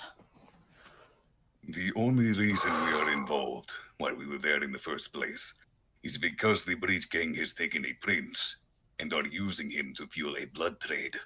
We are trying to find that prince. You can see some of the orcs in the room kind of exchanging quizzical looks, but the Baron is completely unfazed. We are the Prince Division. We only care about the prince. Getting my fellow officers involved in the fight pit was just a means of allowing us to gather information. He cocks What his followed head. after is not intended. He cocks his head and looks at you, Khel, and I mean, you got dragon blood in you, but there's like, there's a nervousness as he stares down at you. You're not necromancy division. No, we are not. We're Prince Division. You watch as his eyebrows go up a little bit. Not really impressed, but just like sort of like coming to a conclusion. You watch as he turns to a couple of the orcs that were on the wall, one that was like cleaning like brass knuckles, and he kind of just so subtly just kind of gestures his hand, and immediately they all relax. This business deal keeps getting better and better. You said something about the blood trade? We heard from a reliable source close to the Breach Gang that they abducted a prince, are holding him, and they were speaking of blood bags. It is not too hard of a leap to assume blood trade. He leans one of his arms on the, like his elbow on the arms of one of his, I can't words. He leans his elbow on the arm of on his big chair and kind of like leans back and he goes, princes, magical conduits. I believe dragons covet them, if I'm not mistaken. Mythical creatures in general. Because they directly benefit power-wise. He kind of shrugs with the cigar in one hand, and as he kind of moves the cigar, the smoke kind of trails. He kind of shrugs and goes, "It's of no use to an orc." So you believe that? I believe what was his name, Juga? Juma the Club. Juma the Club. He kind of like lulls his head and goes, "So you believe that Juma has this prince you speak of?" No, we do not know who has him exactly. We know it's the Breach Gang. Karel's the Bride in particular. You watch as one of his eyes kind of narrows, the other one staying fully open. He leans back to an orc behind him. He brings up his hand to cover his mouth and whispers something. Anyone who would like to may roll a perception check. I will do so. Sure. Big why not? ears, don't fail me now. 19. Okay. That is going to be a 15. 11. Okay. 7. All right. I'm gonna roll stealth.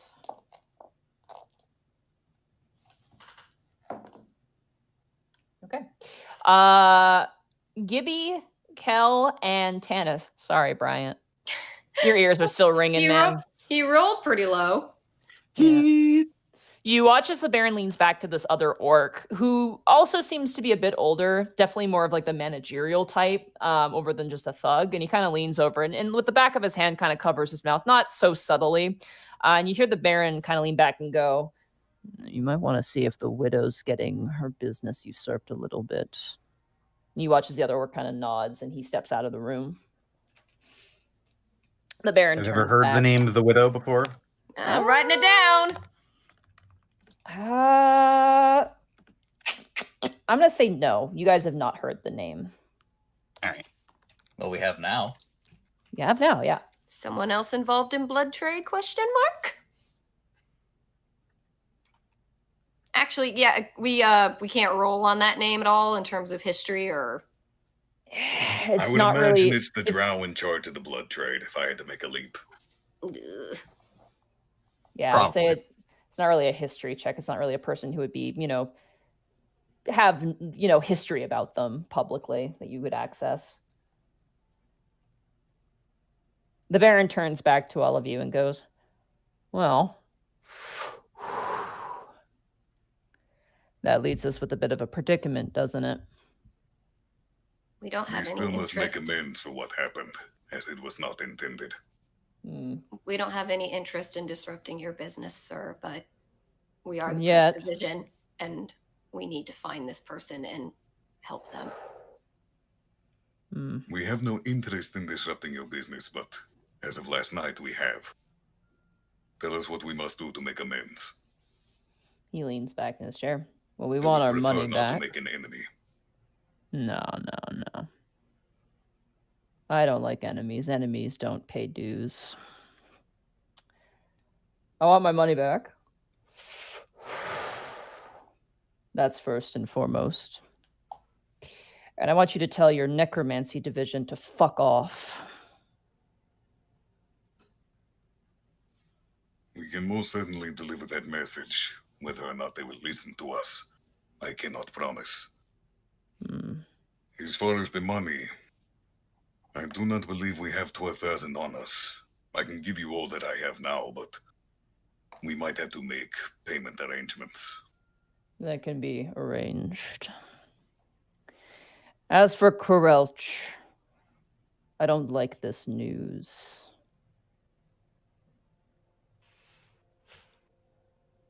It is true the orcs and the trolls have made a shaky business agreement, for lack of a better word. I'm no fool. Trolls aren't like orcs. In fact, as I sit in my seat, I am far more related to your elven friend here than a troll. Trolls descended from giant kin.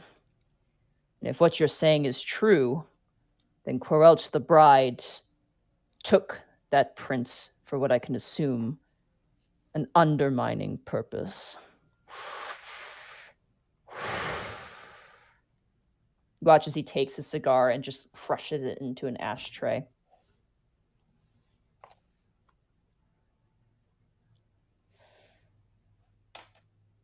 I don't like it when people don't follow the contract that I've laid out for an agreement. I don't like loose ends.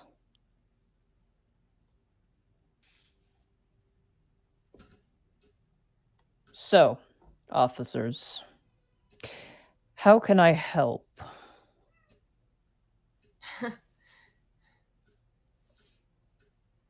The information we were trying to ascertain is where the prince is being kept. We know their main headquarters. We know exactly where that is. But we cannot guarantee the prince is there. To make an assault on the bridge gang is directly tantamount to suicide. No, that would be foolish. Incredibly foolish. You watch as his eyes kind of turn over and he notes you, Brian. He's kind of looking at you for a long time.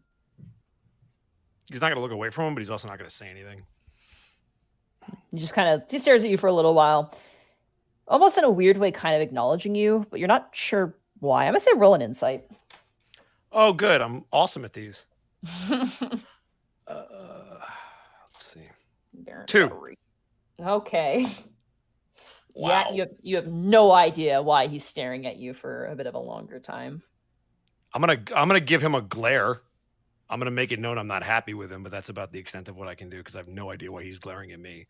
As you kind of purse your face and glare at him, you watch as this guy has been stoic this entire time. He actually kind of cracks a bit of a little bit of a smirk, not like a fuck you kind of smirk, but just like a oh you like oh you Amused. Yeah, he's amused.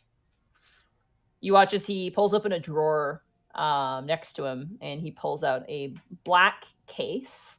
And with just the idle swipe of a finger, he flips it open and pulls out another cigar and gently closes the case, reaches over and grabs a cigar cutter and just cuts it and places it next to him. He doesn't light it, he just places it next to him. Tell you what. You find out where this prince is. You find proof of where they are. Or testimony from someone I trust. He kind of looks around in the room. We'll get you that prince back. You would do that. If that bitch is keeping secrets from me, then yes. Yes, I would. Tanis looks back at the rest of the group at this. Slowly turns his head. Wouldn't be the first time I helped the cops with something. It certainly will not be the last. Then we need to find other avenues of information. We are now a known quantity to the Bridge Gang thanks to Malik. Malik. The Manticore who will likely outed our identities to your lads. You watch as Durzub turns and goes, yeah, he ratted them out. And the Baron kind of turns and nods and goes, I don't care. Do what you need to do. But just don't do it in my name. Durzub kind of perks up. Congratulations. You're going to work with the police. You hear a bunch of the other orcs begin to chuckle, and you watch as Durzub's arms kind of drop because he's had him cross this whole time. And he goes, boss, I mean, certainly we could just give him a silver. You watch as the Baron just stares at him. Right, sorry, boss. He kind of steps back. Above game. Oh, no! I hurt him a little bit. You find anything else pertinent? Have Durzub call me. Understood.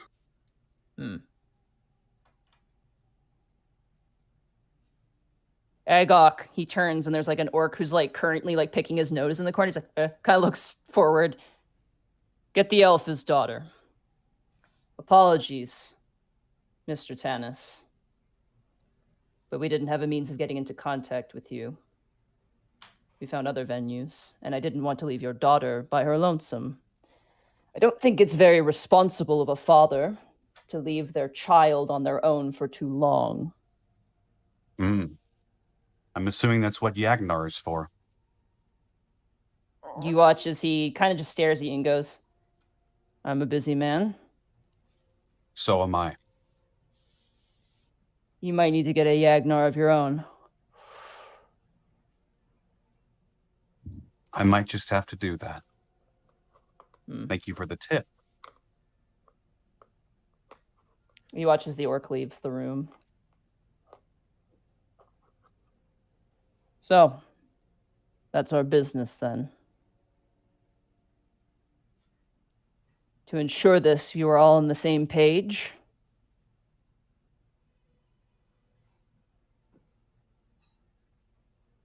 Yes, I understand. Yes, sir. Turns to you, Bryant, and looks at you.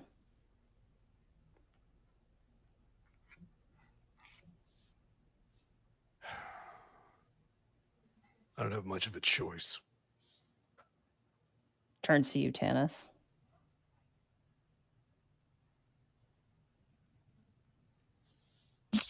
Tell your man I'll fight for him. He can bet on me until he gets his money back. Overconfidence. The food of the wise man and liquor of the fool. He picks up the cigar and he lights it as that same orc who had left earlier re-enters and is visibly sweating. You watch as he kind of runs past you guys and walks up to the Baron right to his ear, and you kind of hear him whisper something into his ear. Go ahead and roll perception checks. Woo. Here we go. 14. Okay. Oh, there it is. 22. That is going to be a 12. Okay. 17. Okay. So the orc whispering rolled a natural 1. So Hey, boss, I was just... you guys watch as he kind of rushes and almost like clips his pelvis like on the desk and runs over to the Baron and goes, boss, they're gone. And the Baron kind of turns and goes, what do you mean? His kid's gone. What do you mean his kid's gone? Amelia's gone too. And you watch as the Baron stiffens immediately and the temperature of the room goes down a few degrees. And that is where we're going to take our break. Fuck! I don't know So- who you are. Oh, I I don't was know waiting what for you that. want. Brian's just going to be smiling so hard. We're in debt to a mafia boss. Maybe just- Wrong. I'm in debt to a God. mafia boss. Technically, Kel's the one that put you oh in god, I that should go feed the pit. cat. Okay, hang on. It's true, it is your fault. You should really be in my position, but Tanis wouldn't do that. Maybe that's why Kel's already discussing payment arrangements. Once he has enough to keep his apartment, he'll just give everything else to the Baron. He has no concept of money. Oh man, dude, I was so like the entire week after last week, I was like, my brain was like, chugga, chugga, chugga, chugga, and I was like, oh my god, oh my god, oh my god, oh my god. And I was like, oh my god, all these things I can do. So Oh, right. I diabetes cat. Let's feed. yeah. One moment. How you doing, chat? Also, Everybody- I like that the hypothetical we proposed last week about Bryant explaining things just came around to Khel explaining things. Well, I mean, there was what's the point in talking to Bryant?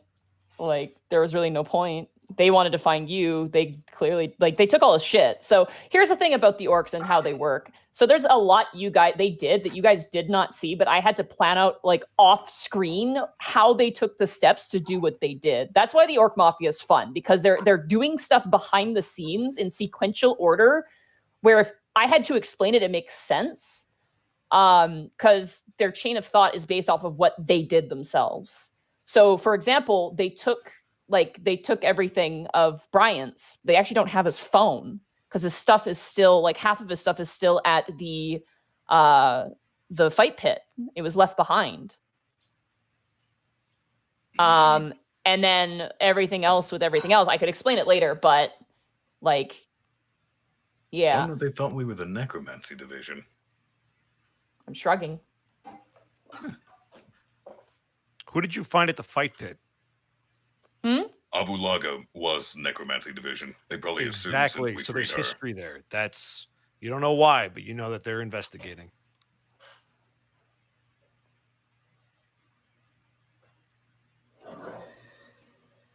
We're gonna have to go back to that fight pit to get your stuff. Yeah, you are missing a few small things, Bryant. Your phone's missing. We should probably ask the Baron's permission. That way we don't run into another snafu. I'm sitting. It is so hard to stay quiet, man. I know. Fuck. You do not know how hard it was to resist waving to the Baron when we walked in.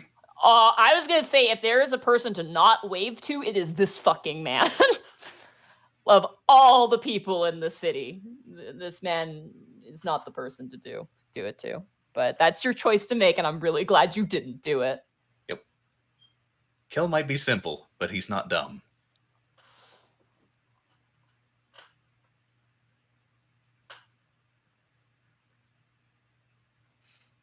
Oh, it's gonna be fun trying to find new sources of information now that we're basically pariahs with the trolls. But we'll tackle that. And I'm going to find that manticore. Chet wants to know who drew the picture. Oh, Jack.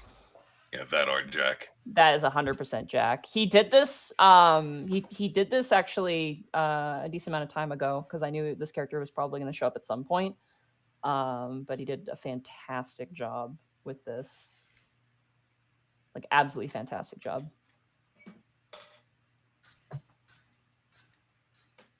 I am going to grab something really quick to eat. I will be right back.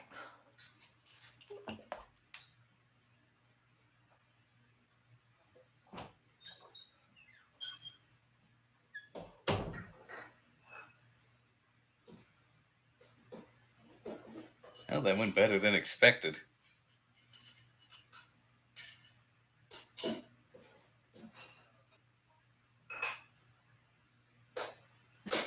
Also, hello, chat.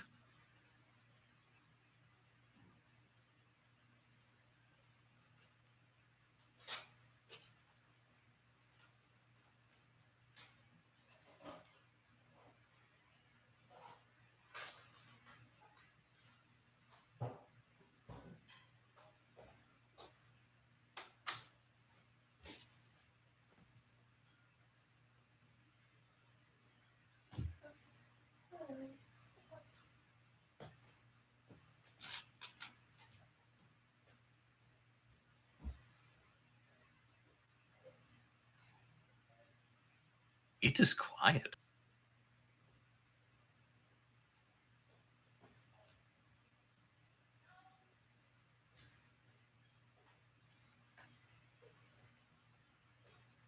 Bosco.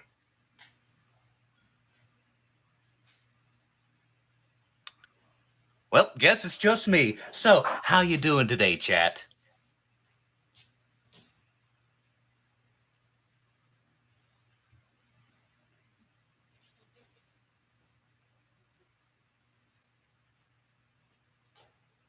Seems like people are doing pretty good. That's good to hear.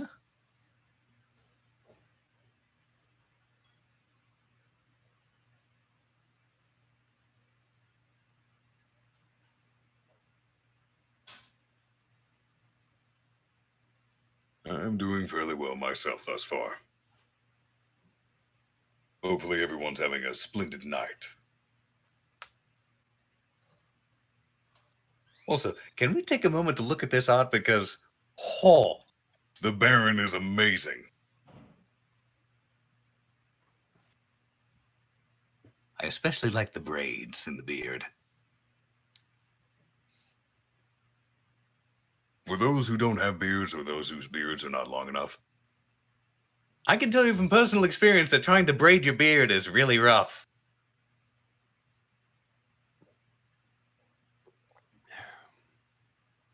Oh, you're back, Bosco. I never left. Pretty sure you did, because I was all alone. Oh, I didn't hear you say anything. Anyway, people are wondering about what charity you're doing tomorrow. Or later tonight. Oh, let me look it up.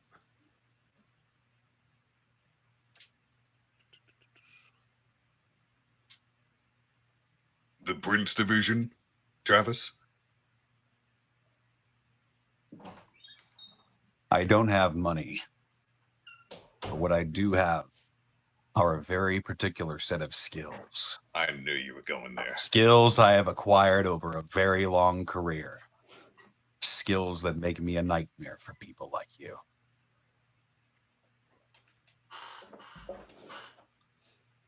The moment I heard your daughter went missing, I was just sitting here waiting for the Taken reference. In my mind, I was like, Tanis would. of course.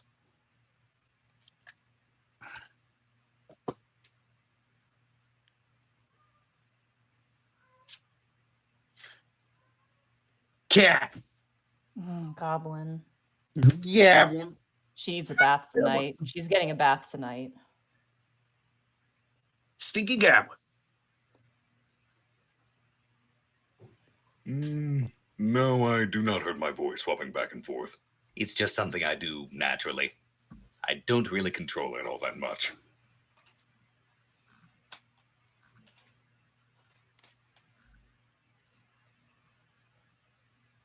Do you want to hear a tragic story?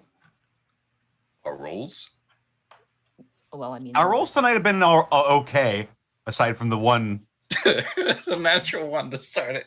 I added roll 20 and I said, "Can you knock it off?" What's your tragic story, Monty? So All right. my headphones broke.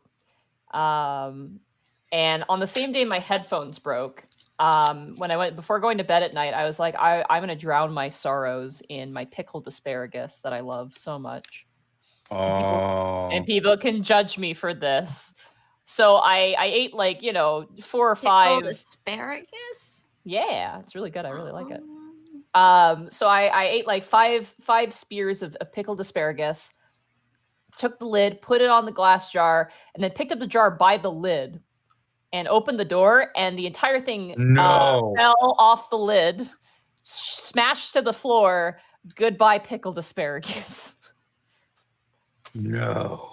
So I am. Hello, darkness, my old friend. I literally, you know, when something happens and you just stand there, just like fully going through the 5 stages of grief in just like a couple seconds. Like, Yeah. I just stood there. Goblin was standing there looking at me like, what the fuck was that? And I just like looked at the floor and I'm just like, oh. So, Arcolf, I have the answer you were seeking. Okay. Mhm. You all right, Oh, Monty? people were wondering about the charity Bosco was doing. I dropped an entire jar of pickled asparagus on the floor a couple days ago. Oh no, I heard that. I guess you got very soft for a second. Mm-hmm. So please support my Kickstarter where I buy a new Wow. jar of fucking pickled asparagus. Oh, guys, if you want to support actual charities and actual causes, the ones that I'm going to be working for, Yeah. are, Change Today, Change Tomorrow, which does various campaigns across the country.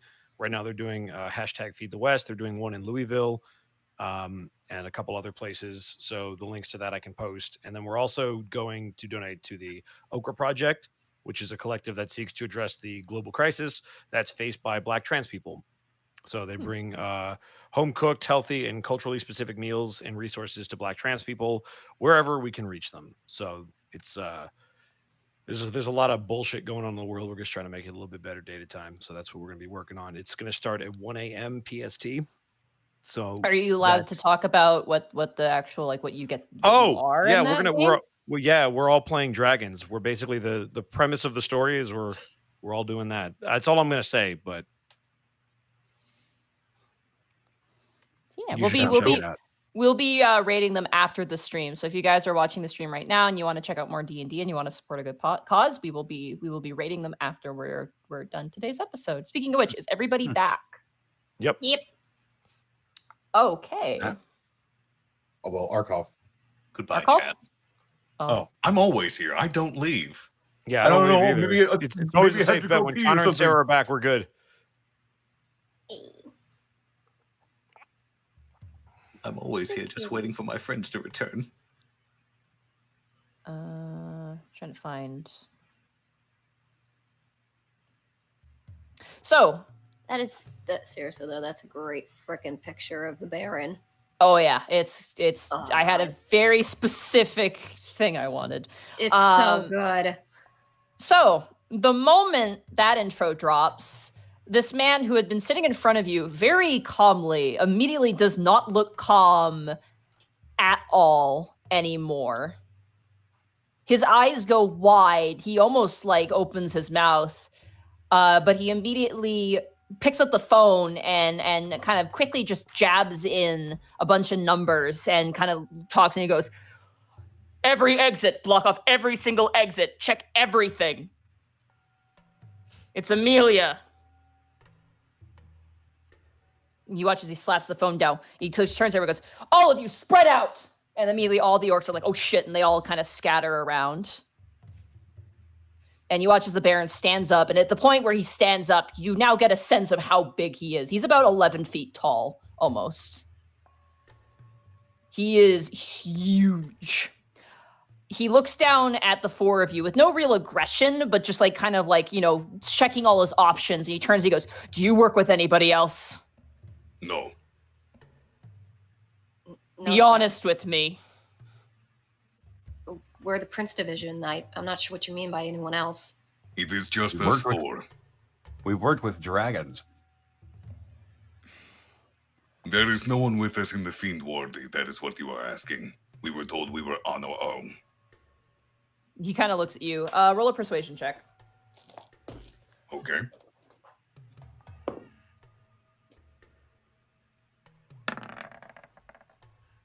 That is a 10. Okay. Now, this guy's really good at reading people for a good reason. He looks at you and he nods, like kind of like knowingly. And he turns to you, Tanis, and goes, is there anywhere your daughter would go? She likes to go to the arcade. I mean somewhere safe she would go. She's got her mother, her uncle, and her aunt. Where do they live? Just squint at him. Given your track record with my family, I'm really not sure I'm comfortable talking Tanis, if with he the wanted to rest know of where my your fucking family lives. was, he would find them. Just tell him. I'll pull up their addresses. You watch as he kind of turns to four orcs and he just goes, go check here. If you see anything of her, you call me immediately. And they all kind of scatter. Durza! And you watch as Durza's like he's just watching the chaos unfold. He goes, yeah, boss. Check her room. Take them with you. I have a bunch more calls to make. You watch as he sits down. He just frantically starts calling different people and kind of, you know, barking orders at them. Before turning to leave, I'll look at him.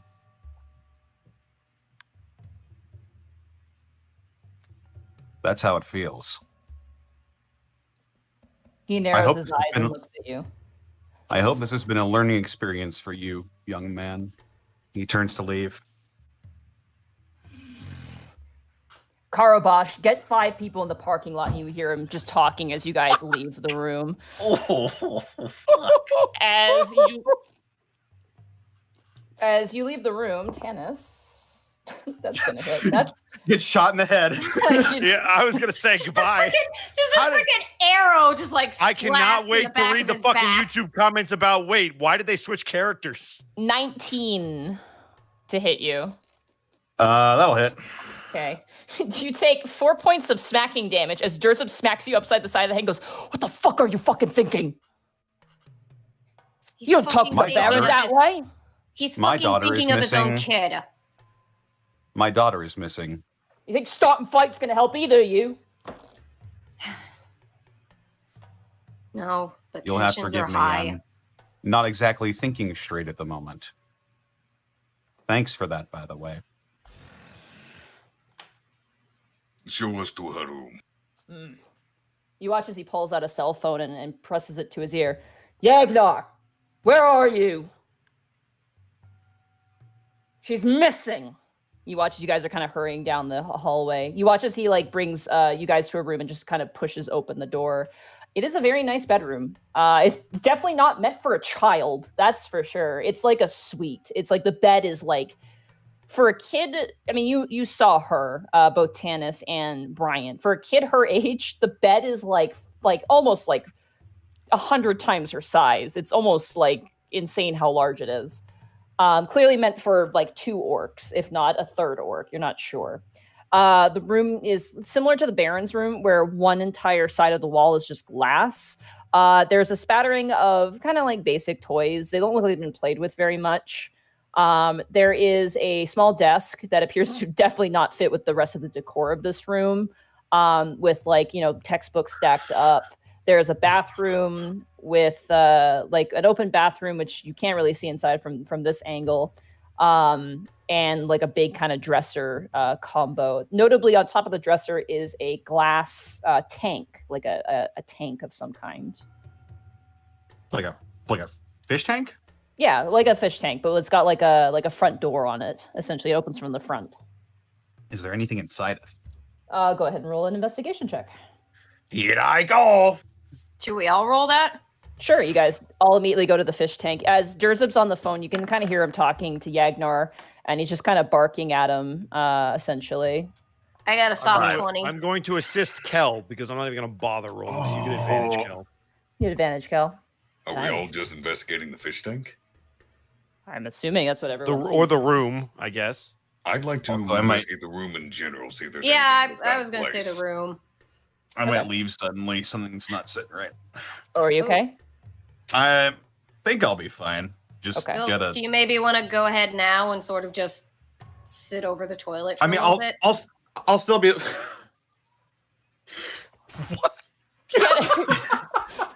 Connor, go do what you need to do, buddy. I'll be listening. Assume your tummy's upset. Okay. I'll be listening. Okay. But yeah, can I do a check to see if anything seems amiss in the room or out of place? Sure, with advantage because Bryant will help you. Would that be investigation or perception? That would be investigation, yeah.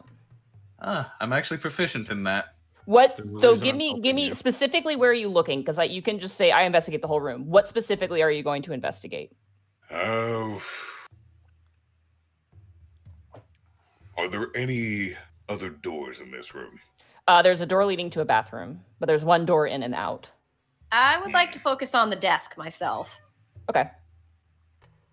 So that 20 So is the going to bed, be. the desk. The 20 was for the tank though, right? Nah, I want to do the desk. Okay, you want to do the desk for sure. What else is there in the room to investigate? There's there's a bed, there's some toys on the ground, there's the door that's open currently with Durzub in it, and then there's the bathroom. Hmm.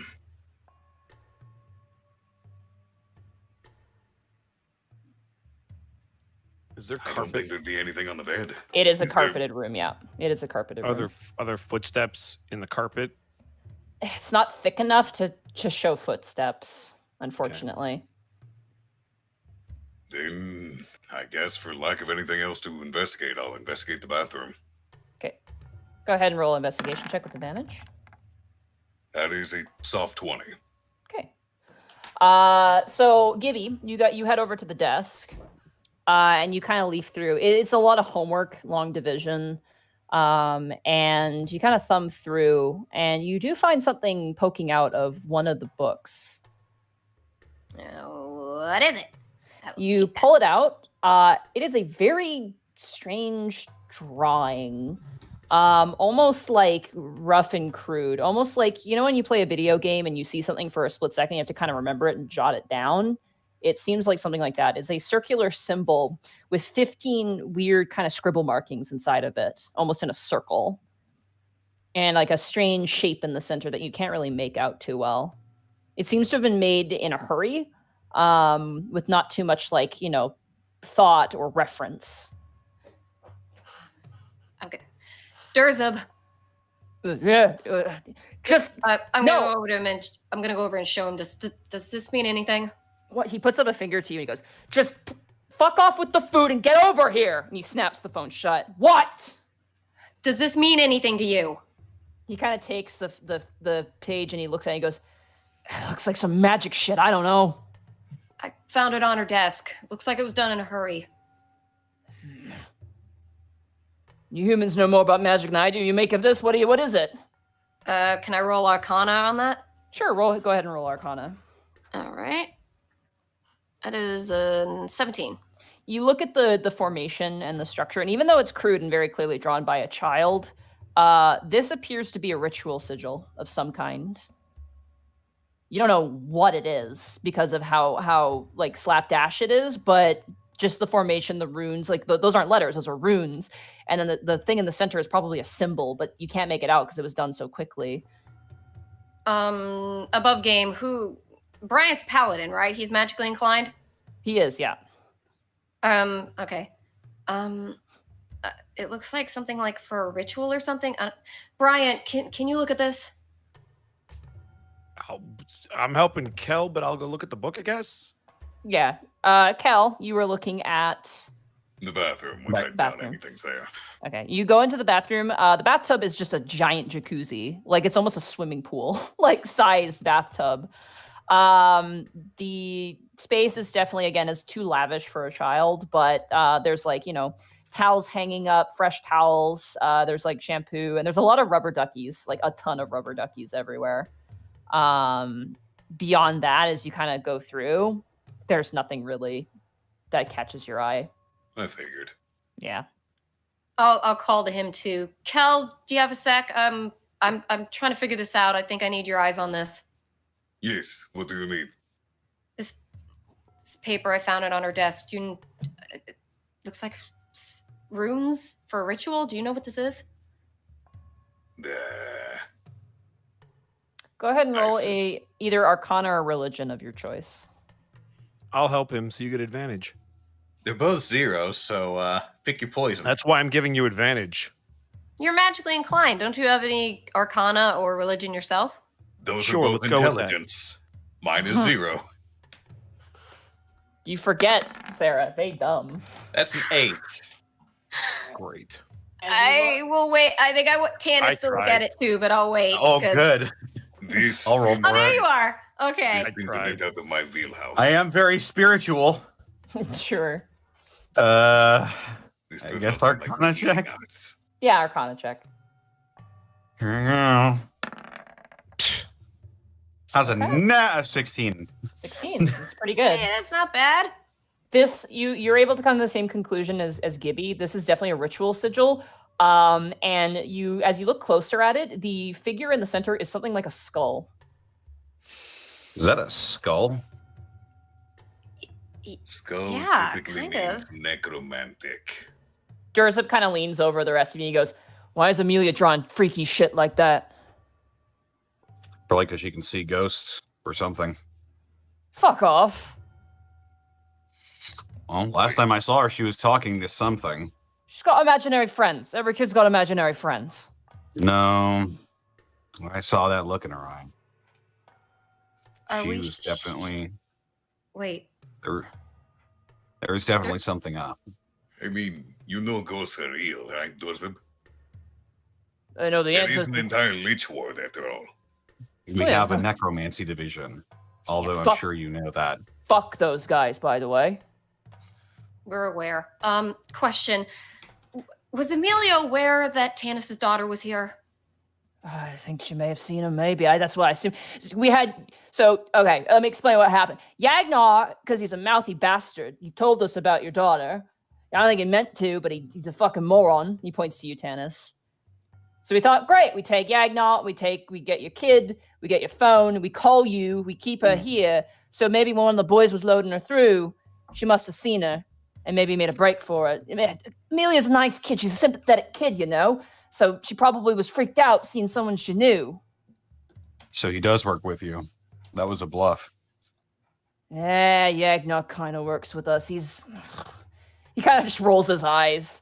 Caretaker, from what I gather. He's about as much of a gangster as you are an orc, and he kind of like juts a chin towards you, Tanis. We picked him because he's goofy looking. Best thing for raising a kid. Security and safety. Don't want a bunch of ugly, scary bastards raising a kid. Tanis, What? does your kid still have her cell phone? Well, seeing as how the Baron called me on her cell phone, I can't imagine she would have gotten it back. Does Amelia have a cell phone? Does anybody have a fucking phone? Amelia don't have a cell phone. Usually Yagnar carries a cell phone with him. You gotta be shitting me. I'd like that back, by the way. I am not buying her a new phone.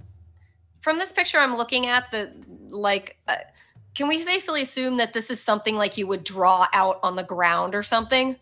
You don't know. You're not sure. I'm going to take a picture of it. Okay, you take out your phone and you take a picture of it. Are there any marks on the floor where she might have drawn something similar, like on the carpet, under the carpet? Is there any stains? Roll an investigation check to check the carpet. Great. I'm going to give you guidance and help you. So It advantage. doesn't matter. It's a 3. No. I You have was helping. advantage. You have advantage. Oh, advantage. All right. Yeah. Roll again with guidance. 15. Oh, that might Roll- actually fucking help. Roll a d4. Thank wow. you, 19. Let's go roll 20. There we go. You scour the ground, and you look around. Notably, the majority of traffic is around the desk and around the bed, and near the dresser. That's what you're able to find out is those 3 locations. Where were you keeping Tanis's daughter? And then we kept her in a suite room, locked it up. We locked up Amelia's room too. Whenever the Baron has meetings, we don't want her seeing anything. Can you take us to where you were keeping Tanis's daughter? Yeah, sure. Because likely Amelia would have had to go there. All right, come on. Yeah, it's Unless probably safe to your assume daughter they're is a together. cat burglar. You watch as Durza kind of takes you out, and you watch now as one of the orcs is currently being like kind of pinned to a wall by 2 other orcs, and they're currently yelling at him in Orcish. And you hear Durzub kind of like talk back, kind of like quizzically, like asking what's going on. And they kind of respond back in Orcish, and Durzub kind of nods and is like, and kind of turns back to you guys and kind of shepherds you guys down the hall, ignoring the situation. I Can assume I, he was the one watching. Monty? Mm-hmm. Can I try to keep Khel behind in the room to keep looking in Amelia's room while they go look at the Sure. other room? Absolutely, Okay. if you want to stay there. Yeah. Khel. As Durzub's leaving, though, he will turn to you and go, "Don't pocket anything." I don't want your fucking shit. All right, Khel and Bryant, you guys are left in the room.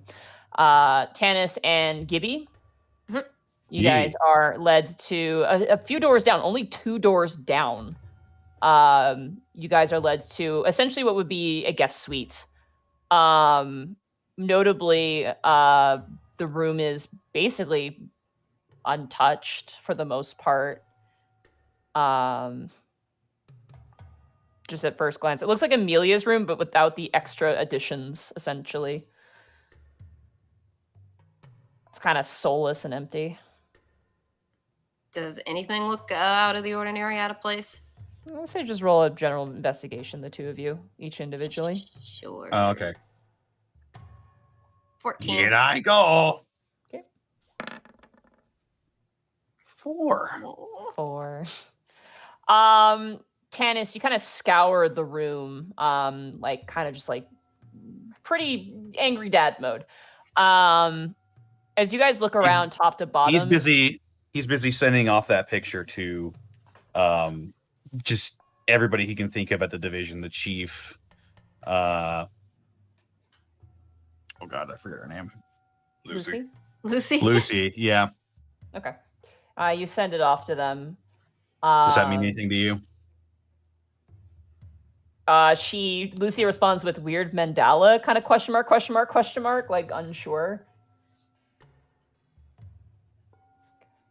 In the other room, while you guys are scouring the room that Nefene was kept in, Khel and Bryant, where are you guys looking? I'm gonna turn to Khel. Hey Rex, do you know how to sense magic? I do, yes. What in particular are you after? Just try to detect if something was done in here recently. I'm gonna look for things. You will have to be more specific. I can only search for a very specific thing at a time. Check for necromancy magic. So an undead presence. Yes. All right. I will cast Detect Evil and Good and search for undead presence. Okay, you do detect an undead in this room. There is undead in this room with us. And that is gonna make Brian take a deep breath, and he's gonna look real hard to try to see it. It is coming from that little glass tank on top of the dresser. Khel. It's a ghost fish. He's gonna Yes. point at the fish tank. And I'm gonna move over to it. Okay. You guys move towards it. It is a very simple, like, child's first, like, keeping a pet sort of setup. There's like a little water dish, and there's some leaves inside and some sticks. And the bottom has some dirt in it. And you currently see sitting just a simple pond frog just sitting in the corner of the fish tank. The frog. It's about the size of like, oh god, I don't even know, like a Zippo lighter. It's not tiny, but it's like pretty reasonably sized. It Is it is dead? a frog. It's not really Is it moving. dead? It's not moving? Roll a nature check, I guess. Oh, Jesus. Okay.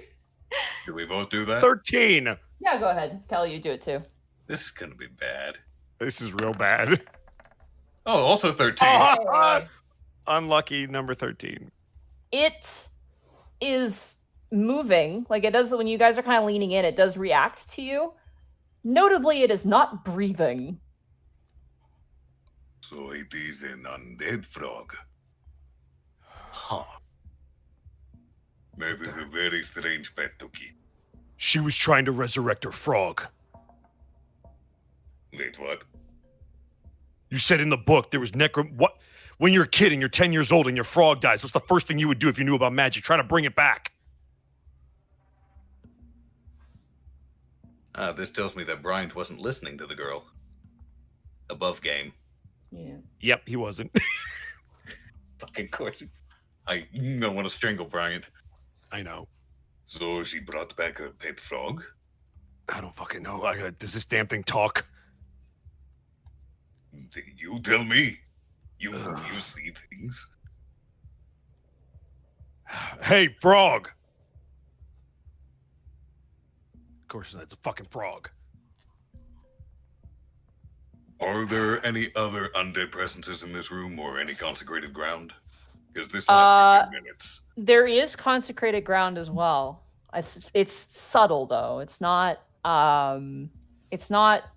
that concentrated. It's kind of like a cloud almost a little bit. Well, It is where Julia was here. it is mostly around the window and the bed itself, specifically up in the canopy, because this is a canopied bed. There is also consecration around the window and in the canopy. I wonder if she has a spirit too.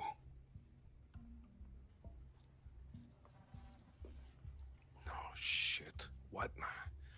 Why the fuck? Oh, God.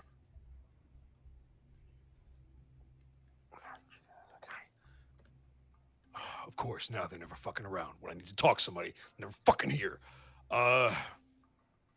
Dennis said she could see ghosts, yes? Right, which means she probably talked to them and they probably led her where she needed to go. That Oh, if they led her shit, anywhere, that's what happened but with the frog. This is the fucking fuck. Oh, shit.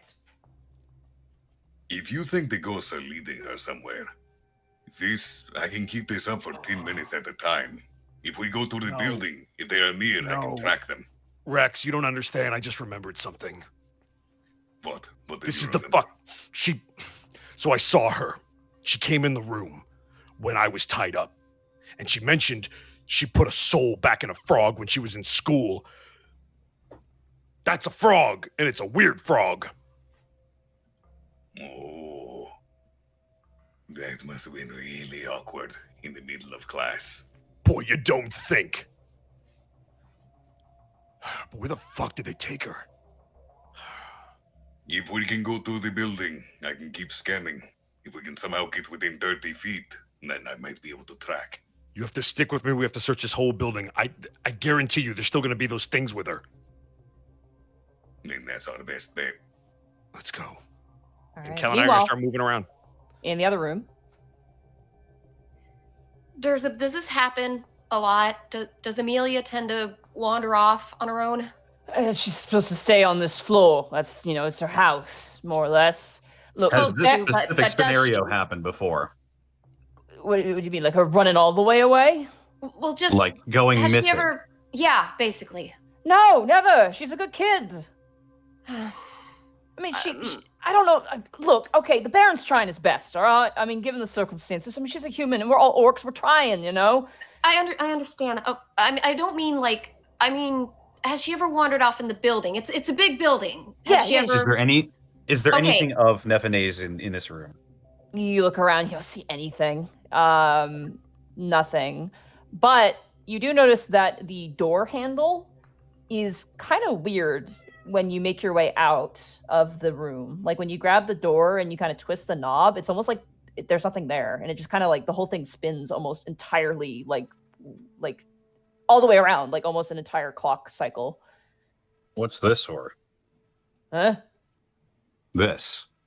And they start spinning the knob. What the fuck? He kind of leans over and he grabs it. It's fucking broken. That must be how she got out then. Broken. Doesn't feel like there's anything even there.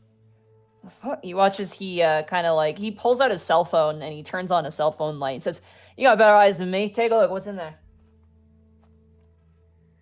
I'll lean in and see what's going on. Okay, roll a See with perception your check elven with eyes. advantage because Durzid is helping you. Oh, good. With his flashlight. Yeah, with his This will be great for flashlight. This will be great for my dark You, the vision. master of seeing things, should take this with you. Oh, dear Zub. With advantage. With advantage. He is trying to help you. 12. 12. As you look through, you can actually see through the entire other end of the doorknob. The inside is, from what you can tell by the light, has been melted on the inside. Or It's something. been melted. What? Has Neff ever displayed any sort of magical capabilities? No, Uh, it's not inherent unless she's a sorcerer, which you would know by her birth. Okay. Like then yes, but Nephine doesn't seem that magically inclined. A human, maybe. Nephine, not so much. Looks like it's melted. So did someone kidnap her? Kidnap both of them? Just look at Dursa. Just like, well, yes, someone did kidnap Nephine. Look, we're sorry, all right? All right. I don't think Let's you are. real quick. Tanis and real Brian quick. have switched. Let's go back real quick. This building is huge. Is there a place in this building she likes to go, or is there like a hidey hole, secret passages, something maybe empty or abandoned that she could go to that she knows about? You watch as Dursip just takes his hands and like sandwiches his face between his hands and drags his fingers down his cheeks and goes, "Oh God, she's so fucking small. She could fit in so many different places. Son of a bitch." And keep in mind, she's most likely got another kid with her too. That is true. It's the kitchen, I guess. There's a chef there she likes to talk to. She's a lady orc. She scares the piss out of me, but she seemed to like her. Okay. Should we check that out? I figured the Baron probably sent someone to go talk to her already, but I guess we could if you want to. Could you ask him real quick? Save us some time. Yeah, sure. Let me just. He watches. He pulls out his cell phone and starts to ring. Son of a bitch, line's busy. Give me a minute.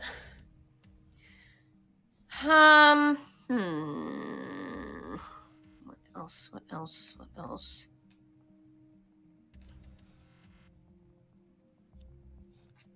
Khel and Brian, are you guys still searching the room?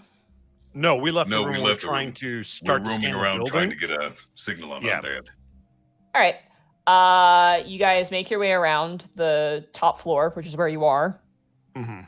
A lot of orcs are giving you guys side glances. Like they're kind of like they're not like looking at you like who are these assholes, but just kind of like what the hell are they doing? Just walking around like well everyone literally there's like an orc that's lifting up a picture frame going Amelia. Like everyone's like running around yelling her name and like looking in like different things on the floor.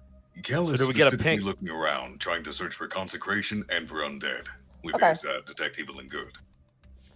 You don't detect anything as you make your way through. Yeah, you don't detect a thing, honestly. And Yeah, then it's when we only get to the 30 feet. elevator, we're gonna go down because Okay. there's nothing on this floor. But which floor are we going to? I assume all the way down? Because we haven't even experienced the other floors. We don't know how many there are. We may want to meet up with the others first. That's a good point. Fucking all right. Let's go. I guess we will try to find the other guys. All right, you guys head back at this point. Gibby and Tanis, you guys are kind of standing in the door frame of the other room as you see Bryant and Khel approach. Oh, wait a minute. Can Khel detect magic on this door? That's obviously been magically He's got it melted. running. He's got it He's running, got it yeah. running. Okay, Khel, come here. Seeing Yes, what is it? Seeing This Connor, door's been melted. Connor, you cut out They're- there. well, they're running, right? I imagine They're they're at a running. brisk pace of some manner. They're running to us. Towards you because we're checking the whole floor, so we'd be walking back power towards you walking. guys. All right, Power I thought you walking, were. power walking. All right, I thought you were going somewhere else. Okay. No. Just like they just ran past us, like, wait, what? No, we gotta go by. Well, obviously they would have a lead if they were. Yeah. All right. So if they're coming towards us, then Ryan, then Okay.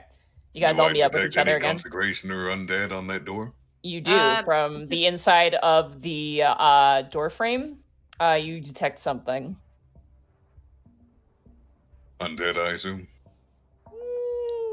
Or is it Not a- desecrated ground? It's weirdly a neutral.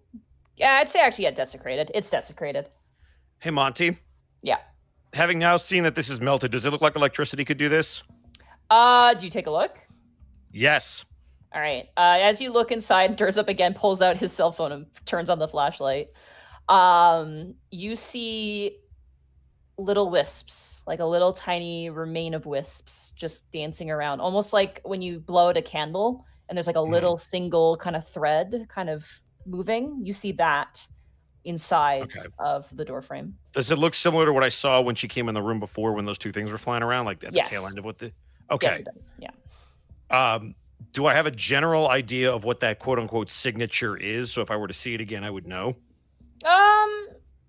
It is different than what the Yeth Hound left behind, for sure. It is a lot more subtle and a lot more, I would say gentle. That's kind of a weird descriptor for it, but it is. It's kind of like a calm, sort of flowing thing. The color is definitely similar to the things that you saw, so... What's on this? So this is on a door. Yeah.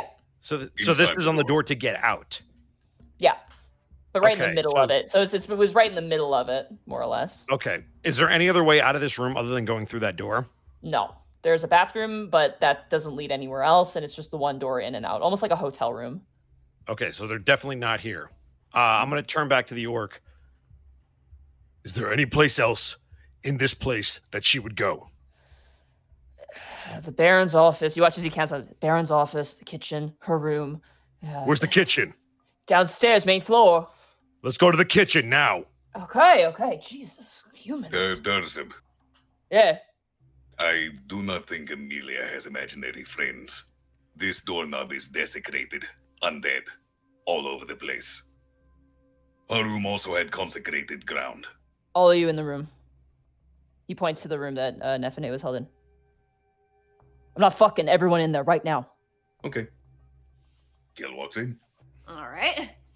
okay. You watch as Durzup just kind of quickly peeks out the hallway and then closes the door as you guys enter the room. And he turns to all you and goes, if Amelia got some sort of connection to necromancy shit, you don't say fucking anything. That goes without saying. Not even to the fucking Baron. Why? Necromancers tried to kill many times before.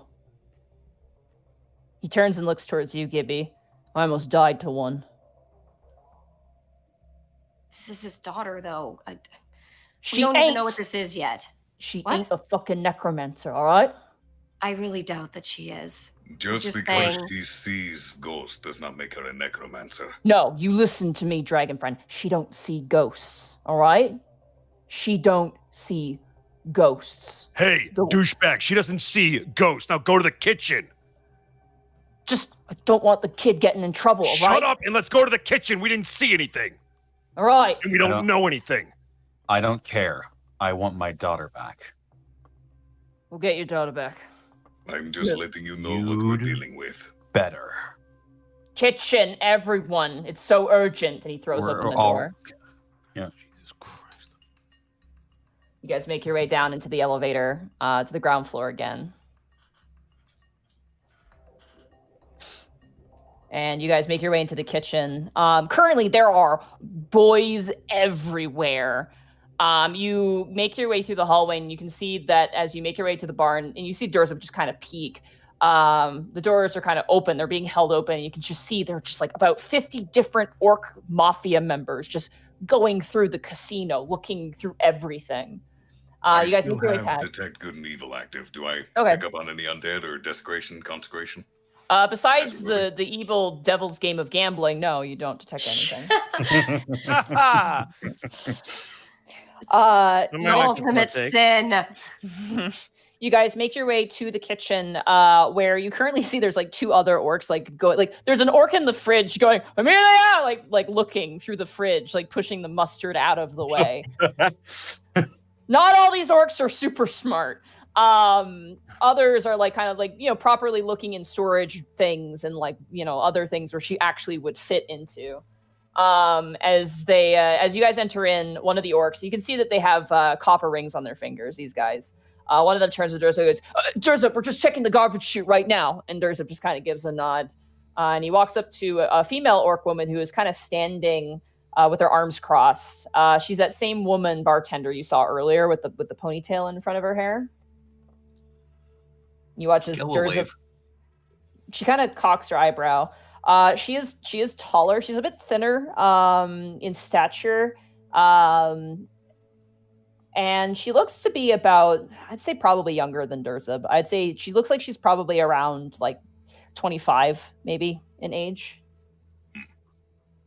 And you watch as Durza kind of walks up to her and goes, Ravavi. And she's like, what'd you do now, Durza? He's like, shut up. The kid's missing. And she kind of turns and goes, yeah, I noticed. What did you do? I didn't do fucking nothing. Neither the Baron. She just ran off. And she kind of crosses her arms and looks at him and goes, kids don't just run off. Ma'am, listen, don't listen to the asshole. We really need your help. There's 2 girls missing. Did you happen to see either one of them? Great, the humans are multiplying, Durza. Durza, just answer his question. Elf, no, actually. She kind of tilts her head. Elf and dragon, whatever. No, I haven't seen Amelia. Ma'am, Right. Durza told us Amelia is friends with you. You talked to her? Yeah, we talk sometimes. Is there a place in this hotel she might go to, someplace secluded, someplace she just likes to be alone, something like that? She's always alone in her room, except for Yagnar outside the door. So let's assume that she's not in her room. Has she ever run away before? Has she ever tried to hide?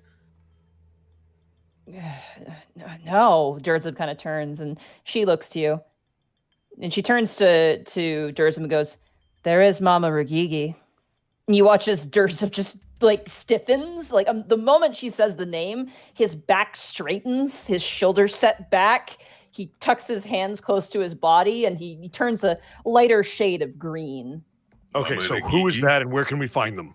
It's a safe house for women, more or less. You gave her number, didn't you? And you watch as Ravavi kind of turns and goes, Did she say? Did he say safe house or slave house? Safe house. Safe Okay, house. I heard an L in there. I was very concerned. Sorry. No, a women's safe house. Okay. Has Amelia gone there before? No, the female orc turns and looks to you, Gibby. But it is a place for her to go if she feels unsafe. All right, so that's definitely probably a thing that she would do right now. Where is it? I can write down the address. Please, I would appreciate that. Thank you so much. Yeah, she turns over and she grabs like one of the receipt, like the receipts they use for orders, for like food orders, and she slaps it on the table and pulls this really crude pencil and jots down the address. And Durza just kind of runs his fingers over his face. It's a far way to go for a fucking kid, but it's worth looking at least. Maybe we can catch her before she gets there. I don't know. You're clearly not a father. I'm gonna hand the piece of paper to Tanis. Let's go. Yeah. You watch it as Durza kind of like stands next, like walks next to you and kind of leans into you. Brian goes, "Of course I'm not a fucking dad. I'm young." Could you guys not for 5 minutes? Can we just? I'm already punching in. We're already leaving. Yeah. GPS. Yeah, you guys are making your way through. It's not too far from here. It's actually. Goodbye, Mr. Ravi. Was a pleasure meeting you. Yeah, sure. Cool. She just turns back and kind of looks to the ground. She seems rather nonplussed about the whole thing. As you guys leave, she does call out, "Hey, Durzub!" He just kind of stops and looks. He goes, "It's on you." He kind of rolls his eyes and follows the rest of you guys out. You guys have a car? We obviously Got cannot two. bring a police cruiser into the Fiend District. Follow me, we're taking my car. Will it fit all of us?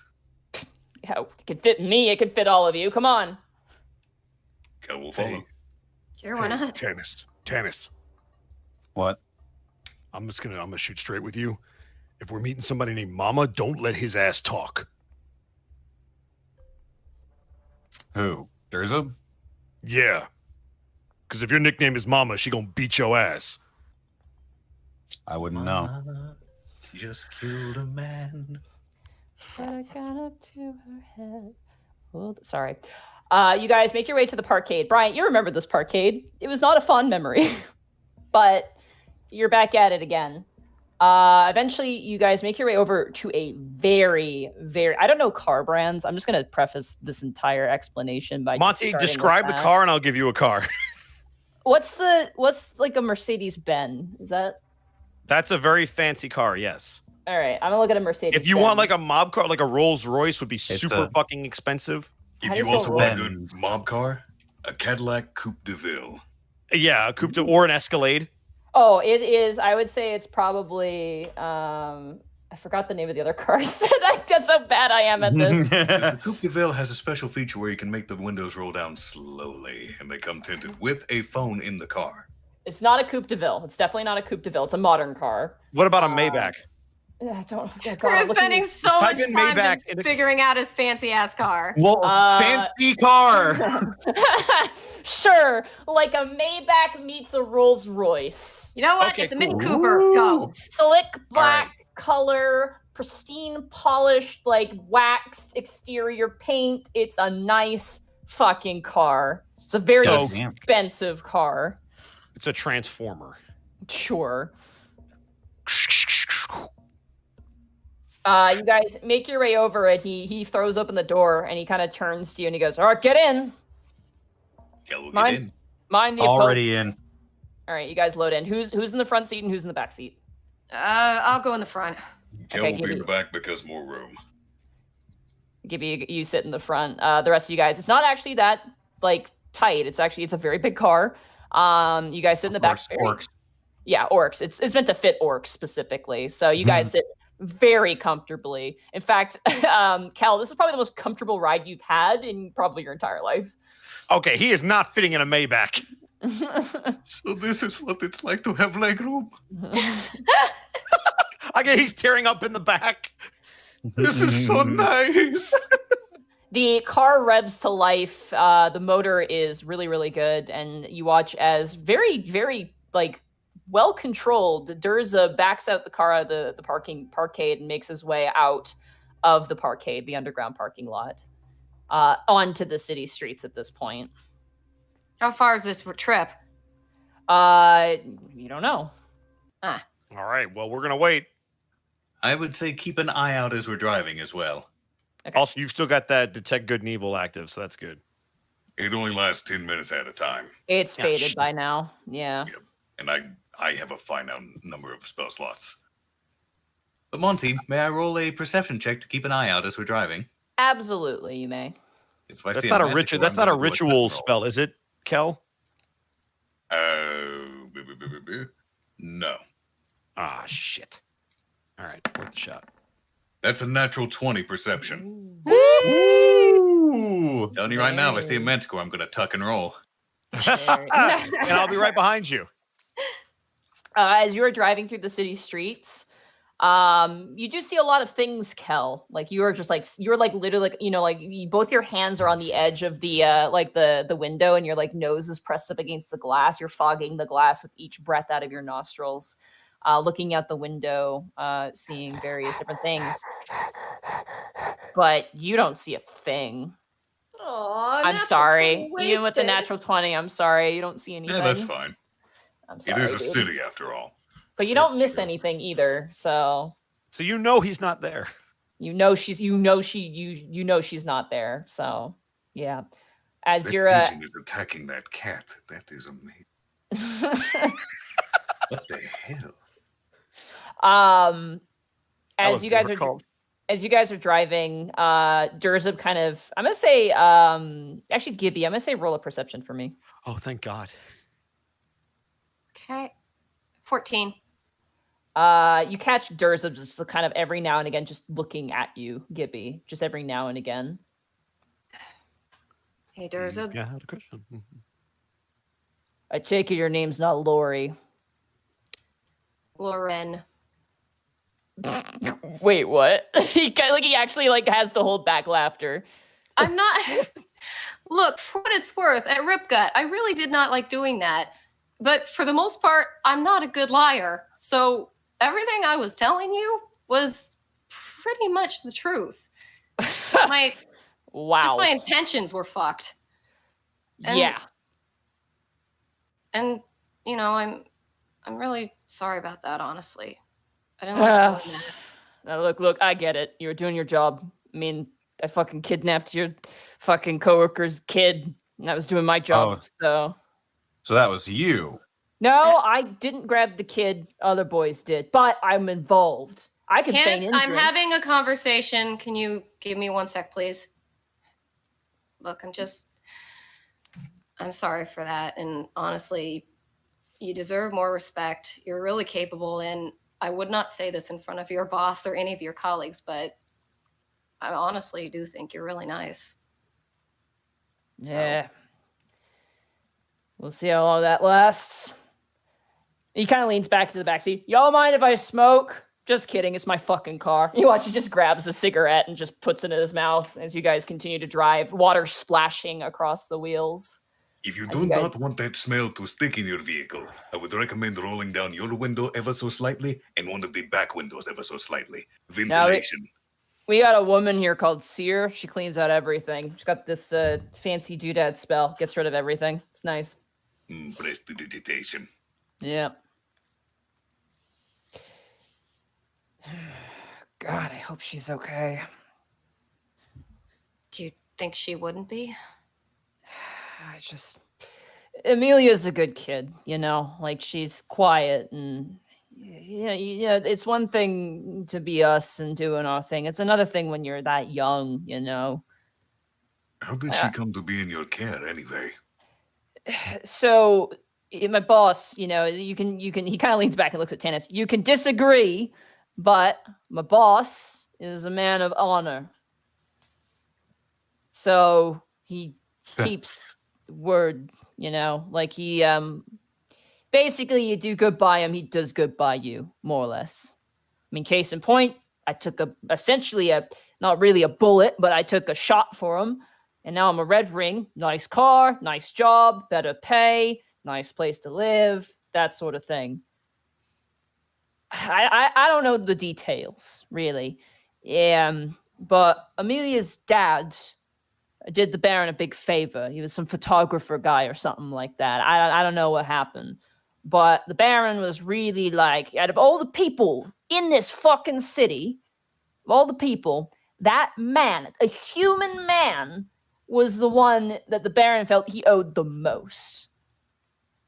And so when Amelia's dad went missing, well, she had nowhere else to go. So the Baron, felt a sense of sort of, I don't know what you call it, responsibility. Yeah. I mean, the man didn't go anywhere because of us. I mean, he kept to himself. I mean, the Baron owed him, offered him money. He offered him, all kinds of shit. And the man didn't want it. He didn't care. It was impressive for a human at the time. The man saved the Baron's son's life. He kind of tilts his head and goes, that's what I heard, yeah. Some evidence thing or something like that. Helped clear his name when he was framed. So yeah, that's why Amelia's here with us. And you might not think so, but the Baron does care about her a lot. He's old, though, and he's busy, and he's got to keep things in order. So, he does what he can. He doesn't make these choices lightly, He thinks about it real hard. He's smart like that. He's big and he's smart. It's the scariest combination in a fucking orc. So yeah, you can get pissed off at him that he doesn't spend all the time of day with her, but you got to remember the show's got to run somehow.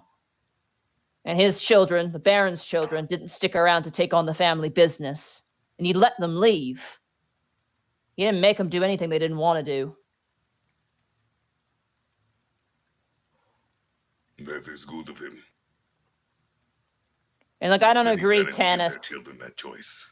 I don't agree, Tanis. I don't like kidnapping your kid. I don't like that shit. Unfortunately, old habits die hard. Is this supposed to make me feel better about him?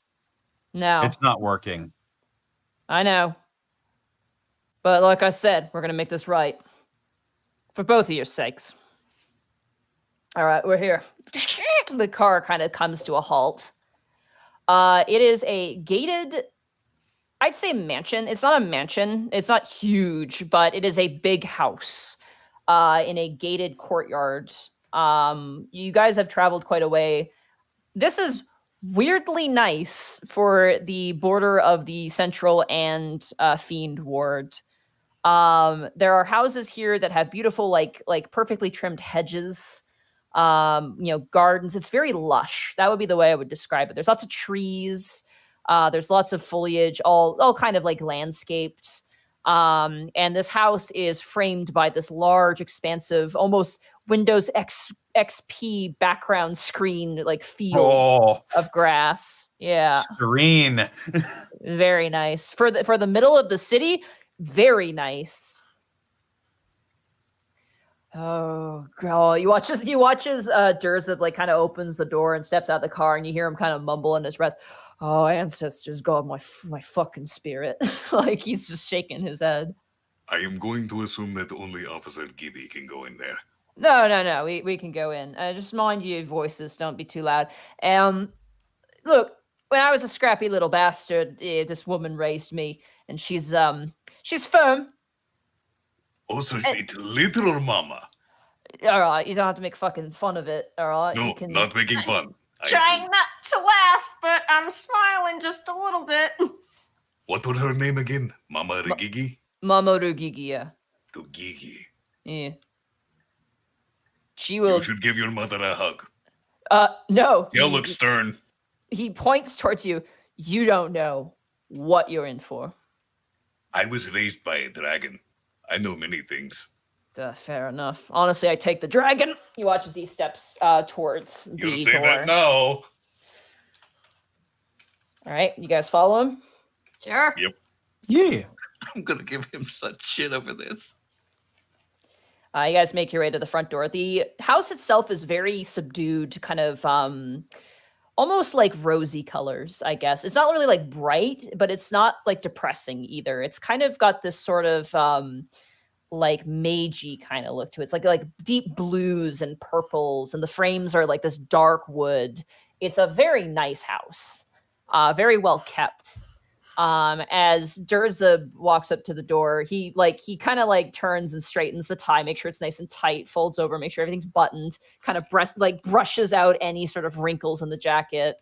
And he kind of leans over and presses the doorknob, and he takes a step back and he goes, I'll be perfectly honest, it might be best if you guys take this, really. Just, I'm just here as an observer for the Baron, Okay. You are our Mike is marching in. This is ridiculous. Yeah. You guys you're just going inside? Well, I'm Yeah. going to knock on the door and just Kelsey's eye going to them bring like up the rear. Just I'm gonna I'm gonna eyeball both of them. Just be like, could you just? I'm gonna knock. All right, as you go to knock Gibby, they throw open the door. God damn it! You guys immediately smell roses, like just dried roses. The smell of scented rose candles. It is what is this one? Sorry. It is very nice smelling in this house. It's kind of got grandma mixed with makes your own soaps at home, if that makes sense. I know that exact smell. You guys bust in through the front door, and Durza's like, what the fuck are you doing? As you guys kind of like just walk inside. Khel is bringing up the rear so he can push Durzub in if need be. I'm just gonna reach over to the open door and knock on it anyway and call out, "Excuse us? Anyone home?" As you guys kind of walk inside, the front entrance to the left, there appears to be a space that leads into like a living room. The floors are a very well kept, probably original dark wooden flooring. Best wood. There is a staircase to the right that leads up kind of into an awning that overlooks. And as you guys kind of look, you see currently kind of like crouching, perched, peeking through two of the sort of railings, a elf of some kind. It's hard to tell. A young woman, probably, if you looked at her age, like she could be very old, elves. But if you looked at her, she looks maybe about like 16. And she just kind of stares down with these really, really, really like pearl. I say pearl, but like almost like diamond-like eyes, I would say. She just kind of stares down at the five of you as you come stumbling in. Khel will wave. Yep. Hey, Tanis, you got a picture of your daughter, right? Of course I do. Well, let's just. Ma'am, I'm gonna. apologize for the rude entry, but we're in a bit of a hurry. Are you an elf? Yes, ma'am. Oh. We're looking to speak to Mama Rugiki. Is she here? Yeah, she is. She gets up and she's this woman just kind of like runs away and out of sight. I hope that means she's going to go get her. You begin to hear footsteps, heavy footsteps. And immediately, Durzub's face turns more and more lighter shades of green. Who has been breaking down my door? And you see, turning around a corner, what I can only describe as, I'd say voluptuous would be the word I would use. I hope that's not weird, but that's the only word I can think of. Oh, I hope you have a picture. I don't, unfortunately, I do not have the picture of Mama Rugiki. No. In the future, God. it's coming. It has to happen. It has to happen. Fan artist! I want to see this woman. She Describe it has... as woman in I feel like I should describe her as a woman. Yo, I just realized we in Big Mama's house. So she is, first of all, taller than Durzub and almost the same height, probably like maybe a head shorter than the Baron. Her hair is this long, luxurious, flowing black hair that runs almost to her butt. She's wearing these giant hoop earrings that are just so ridiculously large. And she's got like a cavalcade of necklaces and almost similar to you, Gibby, like these sort of charms that she kind of wears around her neck. She has a red ring on her finger. She is wearing a very nice, not like super refined dress, but a very, very nice like sitting dress of blue and purples and kind of rose pinks. Her face is strong. This is a strong woman. Her arms are thick, if not stronger than Durzub's. She's wearing a sleeveless dress that goes all the way down, kind of cuts near the thigh, and she is wearing no shoes because it's her house.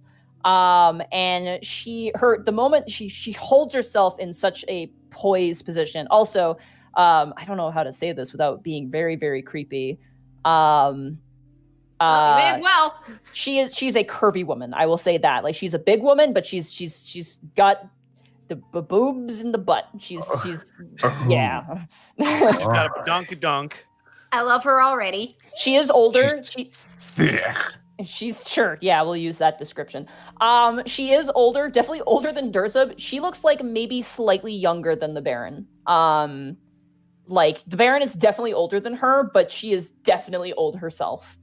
As she puts a hand on her hip and she looks to the five of you, and immediately like Durzub just like points to Brian, goes, it was his idea. And she looks and goes, Durzub Dronthar. And you watch him go, ma'am. It's just like, you come in here. You come in here and bust down Mama Rugigi's door. This any way to repay your mama. And he's just like, the police need to talk to you. Do not judge my conversation, young man. And you watch as he kind of puts both hands over his ears and goes, yeah, man, I'm sorry, ma'am. Oh my God, this is so cute. She turns to the four of you and goes, the police, Hello. I am Khel Zouren with the Bridge Division. I am very sorry for the intrusion, but my friend here, Officer Tanis, is panicking and looking for his daughter who may have come here. She walks up to you in such an authoritative stride that you can't help but sweat despite not having the glands to do so. She strides up to you. She Like the grabs secretaries from. Sorry, go ahead. No, go ahead. It's like the secretaries from Retzko. Oh, God. Yeah, honestly, yeah. She walks up to you, Khel, and she immediately grabs your snout, kind of cranks your neck back, pushes your shoulders forward, and immediately adjusts your shirt collar Just and the like, posture. oh yeah, and it hurts. I You're love like, her "Ugh." so much. And she looks at you and goes, "Your snout cannot deceive me. You are slouching. Do not slouch." And she smacks your chest. You're a man. You stand like man. Yes, ma'am. And when you talk to people, use as few words as possible to get point across. Do not waste time. You will seem like a blabbering fool. Now, again, with precision. She crosses her arms and leans back and waits for you to speak. My daughter is missing. She looks to Durzup. Okay, I kind of did. I didn't, I mean, the Baron did. Look, it was a snafu. There was, some kidnapping involved, and then there was some, Amelia's gone too, and, just Fewer words. Amelia is missing. Tanis' daughter is missing. They are together. They may have come here. Amelia did not come here. She looks, but she might come here. This is good to know.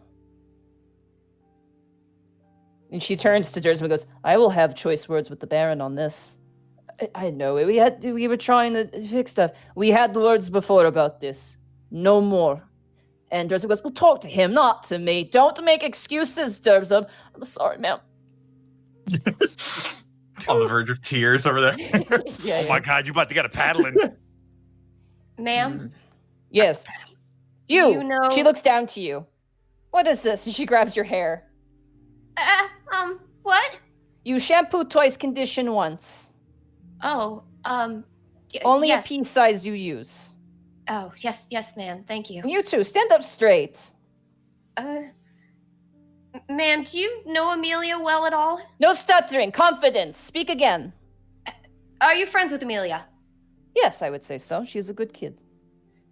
Would you know any place that she might go if she's not here? Somewhere she feels safe, or if she wanted to be alone, or anything like that? She turns to Durzup. "She probably still knows where her father's house is."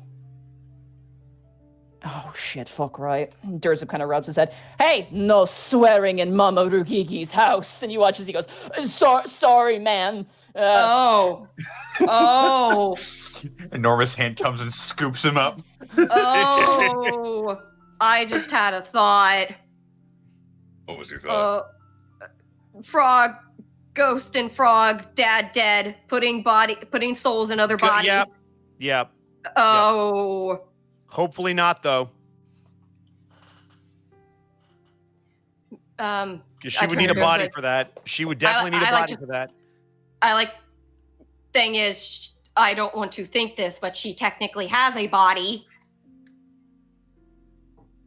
I don't think that's how that works. I don't know how it works, but I'm nervous enough as it is. I turn to Durzup and it's just like, "Where's that address? Do you know it now?" Also, oh no. What? Durzup, where's that address of her father? I'll give the Baron a call. Mama Greeby kind of claps her hands together. "Good. In the meantime, we drink tea. Come in." Oh, Thank you very much for your hospitality. You watch as she kind of reaches behind you guys and she closes her door. She checks it, she takes a finger and she wipes it down the door frame and looks. Good. No splinters. "Come now, sit." She's like, "Yes, ma'am." All right, you guys sit down in the living room, which is right next to the door. This The is like room. being home for Khel. The couches are like old flower, embroidered couches. And then there is a multitude of cabinetry that have really nice teacups, very nice teacups and saucers. There is a big dining table in the center that looks like it could seat about at least like 10 people. It's quite big. And past that, you can see a kitchen. In a distance, you can hear kids kind of screaming in a distance, and you watch as Mama Rugiki kind of turns and goes, and the kids are playing. This seems like a lovely place. Roll a charisma check. Oh, why though? Kill means it. Do it. This is gonna be so bad. Yeah. Natural 20! Oh my Hey! god! Oh. She turns to you and she goes, Thursday, why cannot you be like this man? He is very sweet. See, this is why you cannot keep a girlfriend. And he just... Woo! Woo! Woo! It's so mean. Shots fired.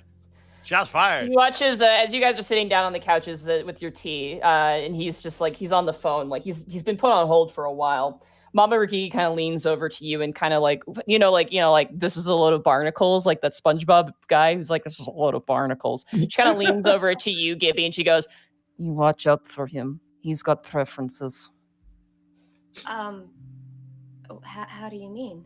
Put him in his place. Oh. I love this woman. Oh She's my amazing. god. I'll keep that in mind, ma'am. Just like, He's- okay. She looks down to you. Be stronger. You are a woman. Yes, ma'am. Yeah. You guys all sit there sipping your tea. Eventually, Dursa goes, oh, no, Baron. Yeah. It's Dursa, but Mama Rukiki's. You know, she's not here. Anyone else hear anything? Oh, all right. I need the address of Amelia's father's home. Yeah. Oh, well, I mean, it wasn't really my idea. It was more Mama Rugigi's idea, so I'm going to give credit where credit's due. Yeah, let me just, a piece of paper. I need a piece of paper. Yeah, we'll hand him a piece of paper. He carries Thank you. notes. Okay. Okay, all right. Uh-huh. Yep. Okay, good, awesome. We're going to drive out there, and Mama Rugigi's mad at you. You'll have to talk out with her. I've had this boss. conversation so many fucking times. Like, Look, Mom's look, mad boss. at you. Boss, she's got her hands on the hips. I'm really in the lion's den right now. Beautiful She's in the- lion. She's assumed the stand. I love this woman. Did he just call her a lion in earshot of her? Like a beautiful, nice, beautiful, elegant lion. No, yeah, no, my, Oh, he needs to. Oh, he has not learned the art of shutting the fuck up. Mama, it's been great to see you. We should probably go. Right, lads? And ladies? Is I'm gonna there finish off anything the we can do tea. to make up for our intrusion? Immediately out the door. Okay. Apologies for our friend. He's in a bit of a hurry. Thank you so much, though. There is no stopping a father looking for their child. I understand this. Ma'am. You were very nice Brian's gonna company. leave. Help those girls out. You guys head out. And he kind of stops in the door frame and slowly turns back. Mama's always got an eye on you. She closes the door. Oh, we're getting in the watch- car. We're getting the fuck out. Let's go. As you guys walk to the car, Dursa just kind of grabs his tie and loosens it, like. I'm just gonna be like, she seems nice. Yeah, she raised me. Can you tell? Your mama is really nice. Yeah, she's She not. reminds me of my mother. Well, it's not biological, but yeah, she rubs off on people. Biology need not play a part. If she raised you and loved you, that is your mother. That's the orc philosophy. All right, everyone in the car. You guys load up into the car and make your way through the city. As you guys run through the city streets, eventually you are brought to the Fey Ward, actually. The edge of the Fey Ward in the Central District. You guys drive for quite a while. You do stop for food because you are very hungry, and Durzup is insistent. Kel you will guys pay for everyone's food. Drive through. no, Drive through, Dur- and we're on the road. Durzub's paying you. There's no way. Like, there's absolutely like he pulls out like a gold like credit card. There's no way you're gold paying. Actually, it'd be bar. black. Khel will actually stop Durzub and No, say, why would? Oh no. I owe your boss a lot of money. Let me at least get your food. At You least owe as mine. a sign of goodwill. I grabbed Hell's wrist. Let him pay for it. You owe my boss, not me. There you go. And you watch his lady hands him food. And you guys take off. And he hands out all the food to everybody. Cool. We will eat and we will drive. Eventually, you guys drive to a, I'm not going to say bad part of town, but it's like very out of the way. Like very much like living in an apartment above like a mechanic shop sort of location. As you guys kind of follow the address, it helps with Durzub because Durzub's got a pretty good sense for the city and the fact that he has a car. You guys make your way to a rather unassuming little warehouse house, essentially like a little townhouse kind of area. You guys find a kind of like a New York apartment where like the entrance is like, you know, down steps into the ground and then goes underground. You guys make your way to the front door. Does anyone still live here?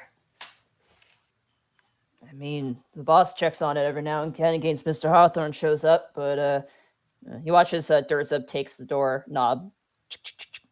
Son of a bitch, it's locked. Is it usually?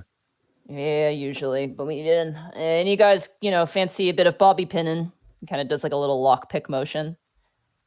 That is not a skill that I have.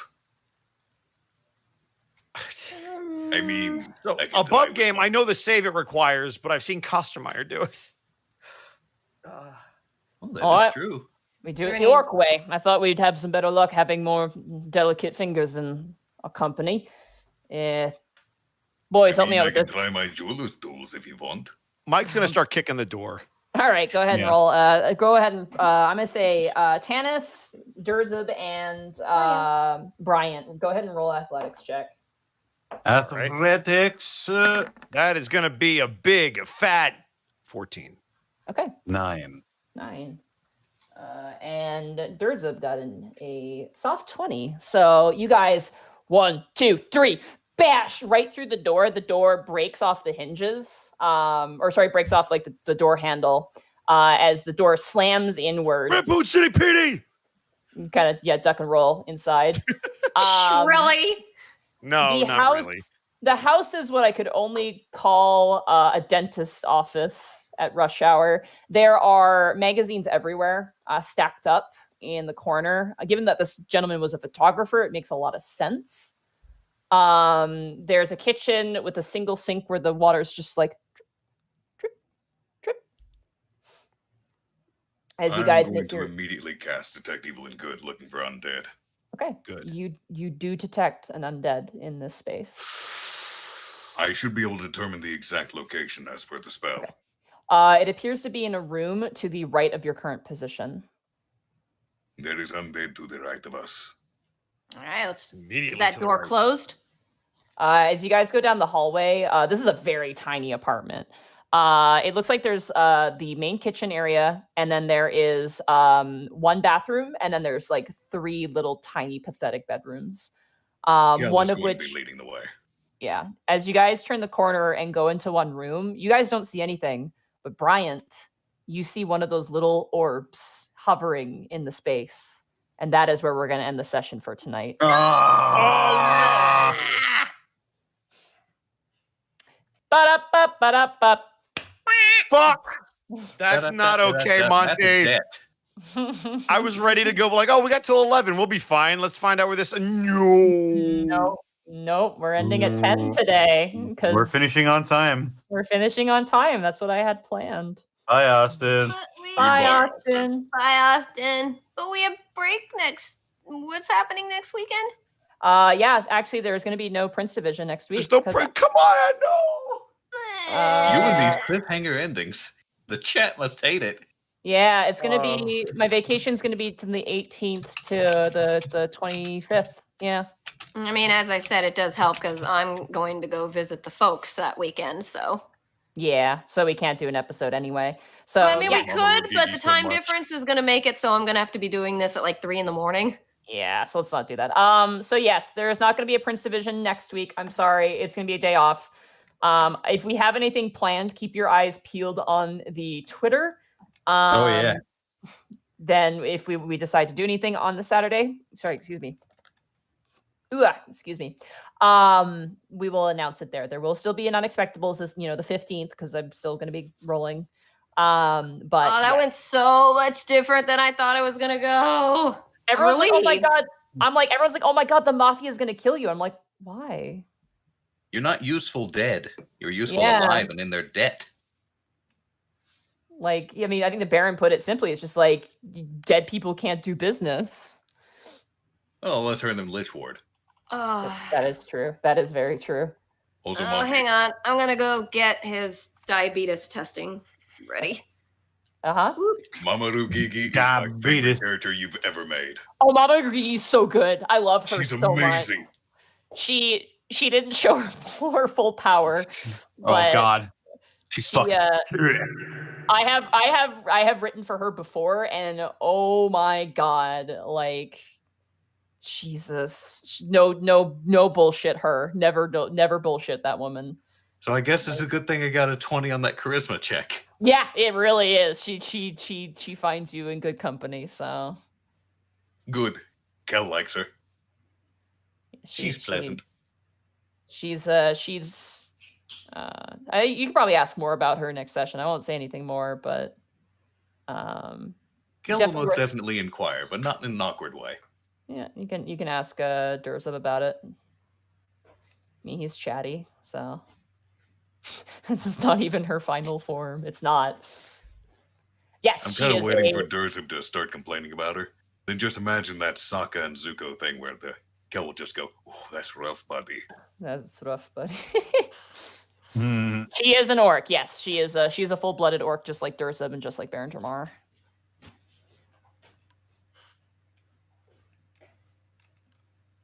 12,000 gold. That guy lost his ass in that bet. He did. Mhm. He did. Well, he lost a lot of money in that bet. But if He's he been owns on the the wrong casino, he guy. didn't lose shit. You're not supposed to, unless people don't follow the guidelines of being in the fight pit. I only have 945 gold. That's not even Clearly, And- clearly, he bet on the wrong person. The whole time I Maybe was they like, should- maybe you should hire somebody that knows how the fuck Yeah, to fight. get someone who can actually fight. Next I time. was like, I don't know, me. Oh man, I got so many things I want to say, but I can't because I'm gonna be smart for once. You can bring that up to Durzub. Shout out to Art Jack for again doing fantastic art. Yeah. All of his art for this particular case is so fucking good. Between Durzub and Baron Dramar and Avulaga, it's just very, very, very good. Also, the fact that the Mafia is willing to help us get the prince back once we Oh, confirm yeah. the location. I was really hoping that it was going to be the case of they did not know what the trolls were doing. Yeah, I mean, was like banking on that because I had a feeling he would want nothing to do with that, not with how he's running his business. in the research I do, and I based it very lightly off of the research I did because clearly this is a different universe and like that whole shebang. It is not too uncommon for really organized criminal organization to work with the police on certain things sometimes. Like Because stuff's bad for business and they want business to continue. exactly. So like they're just like, oh, they have what? What does that mean? That's So, not hey, part of Monty. our agreement. Can I make a title suggestion? Sure. An offer you can't refuse. An offer you can't Accurate. refuse. Ah. I'm gonna make you an offer you can't refuse. Exactly. Especially you, the punchy boy. Because we got your Yeah, fucking Tanis. daughter. Yeah, Tanis. Is Prince Division just an excuse to get Art Jack to do artwork for you, Monty? Anything I do is an excuse to get Art Jack to do art for me, man. Like Including commissioning him to do art for her. Yeah. Working with Jack is such a delight. Like I love working with Jack. I can't stand him, to be honest. Shut up. See, He's so talented and The he's only fucking time- nice and he's athletic only- and he's the only I hate him. time The only time it's not fun working with Art Jack is when he's too busy, so I can't work with him more. That's what it I sucks. hate him. I can't Like, stand him. Yeah, All so right. he hit it out of the park with these, and I can't wait for more. So yeah, no. 494. You're still freaking high, kitty. I don't know what to do with you. Except shoot you up with insulin. Yeah. So I guess we should do outro, I guess. Yeah. All right. Well, I gotta get his insulin ready real quick, so I'll be right back. Okay. Why don't you do it first? What? Or I you mean, can do because I wanna. Okay. She's doing You responsibility. could do it last. You can find me at Twitter Sarah with an H and with an E, Willia. Yeah. There you go. Now go. Things. Yes, diabetes. Sarah.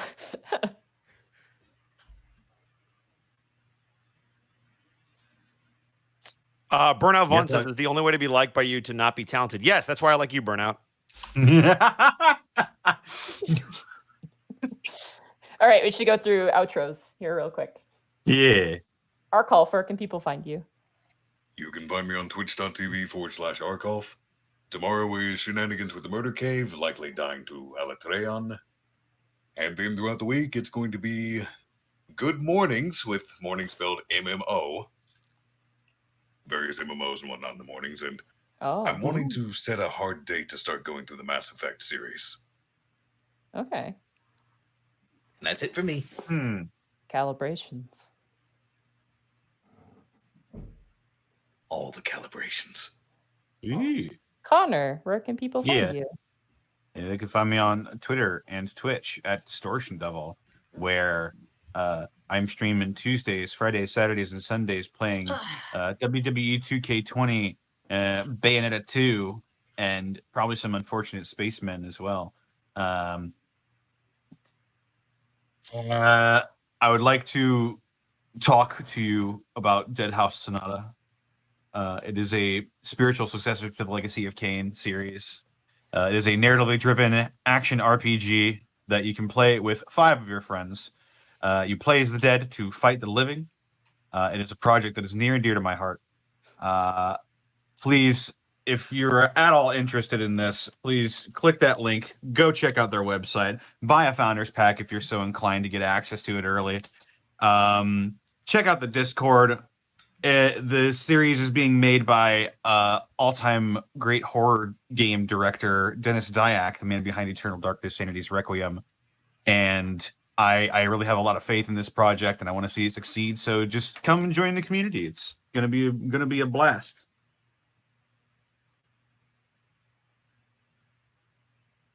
I'm also voice acting in the game. Gasp. Gasp. Buddha, you Bosco. did nothing for me in my roles. You can find me at Ed Bosco VA on both Instagram and Twitter, and then right here on twitch.tv/Edward Bosco. And where can they find you in the next hour, but less than that probably? Maybe. Doing no more than you can find me in 3 hours doing a charity stream. Yeah, it starts at 1:00 a.m. PST. Damn. And How long is it gonna go? It's gonna go until 5:00 a.m. PST. And you can catch Early me. morning dragon hours. It's true, but that's when the Ooh. dragons prowl the skies. So that's what you can catch me doing. And we'll be rating those lovely people. Letter D is doing a 24-hour charity stream. So it's all D&D all day, 24 hours in blocks. And so our block is coming up at 1 a.m. PST. Check your local listings. And by that, I mean tune the fuck in a couple hours. Woo. And then you're going to sleep for 44 years after that. What is sleep? Dang it, I was gonna ask you for Sleep, not even favorite once. food. Although I do feel like I could use some orange juice after kicking in that door. That is. I don't know why. Is that a reference to something? Absolutely. And they'll get it. Okay. Also, I forgot to introduce myself at the beginning, but you can find me at Monty Glue on Twitter. I am not streaming, though I might stream at some point this week. I definitely think I'm going to be streaming on Monday because my friend Darko Draco is doing art and I want to do art commissions. I've kind of gotten an art kick and I'll probably open commissions. I don't guarantee, but I'm planning on opening commissions tomorrow and Monday. So if you guys want an art commission, definitely check out my Twitter and they'll open up. Slots will open up there. So keep your eyes peeled. Ooh. And then, Sarah, are you here? Are you with us? Yeah. Oh, you Sure, already plug. said your thing. That's true. Sure, plugged. Wallfly, where can they find you? Probably still in the chat long after you leave. Again. Exactly. Thank you, Wallfly. All right. So I guess that's it, eh? Let's read out some bits though before we all run. Yeah. Yeah. Here we go. Oh gosh, we've had a lot since the start of it. Let me go ahead and I'll start with Chocolate Zombie. Thank you for the 4 months. Prince Division hype. Will Michael survive? We'll find out tonight. Nope. Cypher 04 for the 3 months. So what's the over under on Bryant meeting the radio demon tonight? Under. Because that didn't happen. I lost my place immediately. Captain Necros, thank you for the 2 months of resubbing. Woo! Thunder King 8, thank you for the 4 months of resubbing. Zach O'Dua, thank you for getting a tier 1 sub to Take a Shot. Debonks, thank you for the 4 months. Prince Division rolls right off the bat. I mean, Craig mine were B, much better this time. 1992, thank you for the 4 months. Super Saiyan God Goken, thank you for the subscribing. Shiny Lamp, thank you for the 4 months. Edward Cage, thank you for subscribing. The Bee Gees, thank you for 1,000 bits. Thanks you guys for the hours of content for me while I'm writing my rig all day. H Lone Heart, thank you for the 100 bits. This is so damn tense. I'm gonna grab another slice of chocolate chip cookie cheesecake. Ooh, that sounds delicious. The One Free Man, thank you for the 100 bits. Monty, the tension is as thick as peanut butter. I love peanut butter. I love peanut butter as well. Demon Chicken of Doom, thank you for subscribing. Sean of the Stars, thank you for the 200 bits. You want to know why I shouldn't play D&D? Because in this scenario, I would have actually attempted to threaten or kill literally everything I could get my hands on. Complete rage monster mode. You have to be the calm in the storm. Ice Booth, thank you for the 100 bits. The Baron is radiating some raw bad guy energy. Also, was expecting Viro to snap at the mention of his daughter being taken. Maybe his daughter going missing in the Fiend District will cause something. Burnout Vaughn, thank you for the 100 bits. Can we talk about how this is only your 3rd case and you've already met 3 of the most powerful beings in the city in terms of power and influence?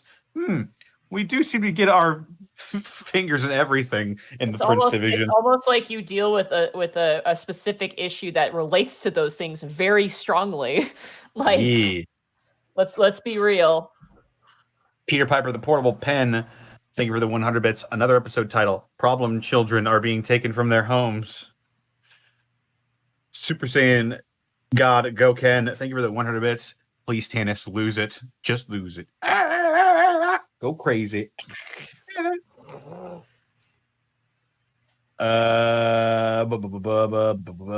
Keen Time, thank you for the 500 bits. Bryant made 3 friends. Good job, Bryant. Prove everyone wrong. Tasman, thank you for the 1,000 bits. Thank you for all the entertainment the past few months. I love you guys. Tasman as well, thank you for the 2 months of resub. Elated Megalodon, thank you for the 100 bits. Yo, so who else kind of wants Bryant and Necromancy Girl, whose name I forgot, I'm sorry, to join up for a while and go through like a Joel and Ellie arc? That ended poorly. You know how that ends. Why? Yeah. I'm writing down ideas now for ways to So, kill Brian. I just got another one. Hey, Brian. Stay away from golf clubs. Wait, Monty, what did you say? Nothing. Just keep talking. Let's go. Did you just say you're writing down ways for me to... Monty, I'll tell you a real easy way to let me die. Just let me talk. Fair enough. Stay away from golf team. ahead, Tasman, Connor, thank you for sorry. the 100 bits. Just cuz. McLeary, thank you for the 45 bits. I'm craving tempura green beans right now. Super Saiyan God Goken, thank you for the 100 bits. Is there something you're trying to tell us that with this frog reference, Monty? No. Okay, Look. there you go. What do you dissect at school? Frogs. Frog. This was not Some people self-fulfilling. It dissect was cats. logical. Or if you're Speaking me, of- Yeah. or if you're me, cows, eyes, frogs, crawdads, and cats. Speaking of, Zacho Duo has gifted a tier 1 sub to Ghost Frogs. Thanks. Oh shit, Zacho. Alexander the Great resubbed for 4 months. Hey, you guys are amazing. Well, thank you. Latrion has resubscribed with Twitch Prime for 3 months. Zacho Duo gifting a tier 1 sub to Frog Dad. Nice. Wow, I can't believe you threw Chaz Lee under the bus like that. Super Saiyan God Goken, thank you for giving 100 bits. This is not even Mama's final form. LeJake rated with a party of 15. Kane Time, thank you for the 500 bits. Great show, guys. Enjoy your vacation. And look, Bryant made more friends. So much character development. No, what? Ice Booth 100, thank you for the 100 bits. Mama Monty does the fuck. food and walk me. Oh. Mama does the what meme? Wide, Mama. I don't know that. Oh, we'll show you. Okay, I'll learn. Demon Chicken of Doom, thank you for the 100 bits. Episode title, Hide and Seek. Blackfoot Ferret, thank you for the late bits. Enjoying the Undead Frog saga so far. Bellix, thank you for the 400 bits. Club Kyle, thank you for the 100 bits. Ty2 BP, thank you for the 200 bits. Just got done working a week of 12-hour shifts. Ugh. Thanks for helping me unwind and have a good night. Jesus. I can't even imagine. Sleep, my friend. Sleep for 400 years. Club Kyle, thank you for the 100 bits. Possible episode title, Momhemian Rhapsody. Demon Chicken of Doom, thank you for the 60 bits. What are y'all's favorite Pokemon and shiny Pokemon? Ferret. Good choice. Typhlosion. I love ferrets. I wanted a ferret when I was a kid. I never got one. My favorite Pokemon is Golurk. My favorite shiny is really hard because I'm a shiny hunter. I'm gonna say shiny Absol, and shiny Luxray are probably my 2 favorites. Oh, and Shiny Absol. Sobble. I adore that Sobble's great. that anxious boy. What about you, Arcolf? What is your favorite Pokemon? We should probably hurry up and finish up here though, because Bosco's got to leave. But Don't worry, we got one. I got 3 hours. We're good. fair Favorite Pokemon period is Typhlosion. Favorite shiny Yeah! Gardevoir. Oh, nice. That's actually a really good choice. Typhlosion's the best Pokemon. Don't at me. Can I you to tell you that you're right? Yes. Very, very huggable. Yes. Continue, Connor. There's not much left. Waters DB91, thank you for the 100 bits. Best DM. Gotta catch up on PD. I'm off tomorrow, so you will keep me company while I clean. Hey. Sweet, And- sweet. Ty2 BP, thank you for the 100 bits. Nah, I'm drinking after this. You You know what? Totally understandable. Wow. All right. I get it. And with that, I think we're all caught up. All right. So, could you send me the name of these fine people that we're? I sure can. Give me just un momento. Send Poor it to favor. all. Could you post it in the general chat or perhaps That was going to be my plan. Sweet. Thank you, sir. No, thank you, Monty. I appreciate you. Heck yeah, dude. All right. I'm going to go to the general chat.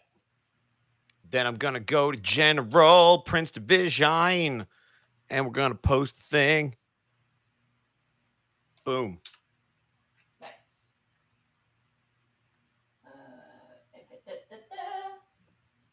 All right. What will our raid message be? Hashtag blame Bosco. There we go. Oh, That sounds no. good. Go. For once, it's okay to blame me. Go, everyone.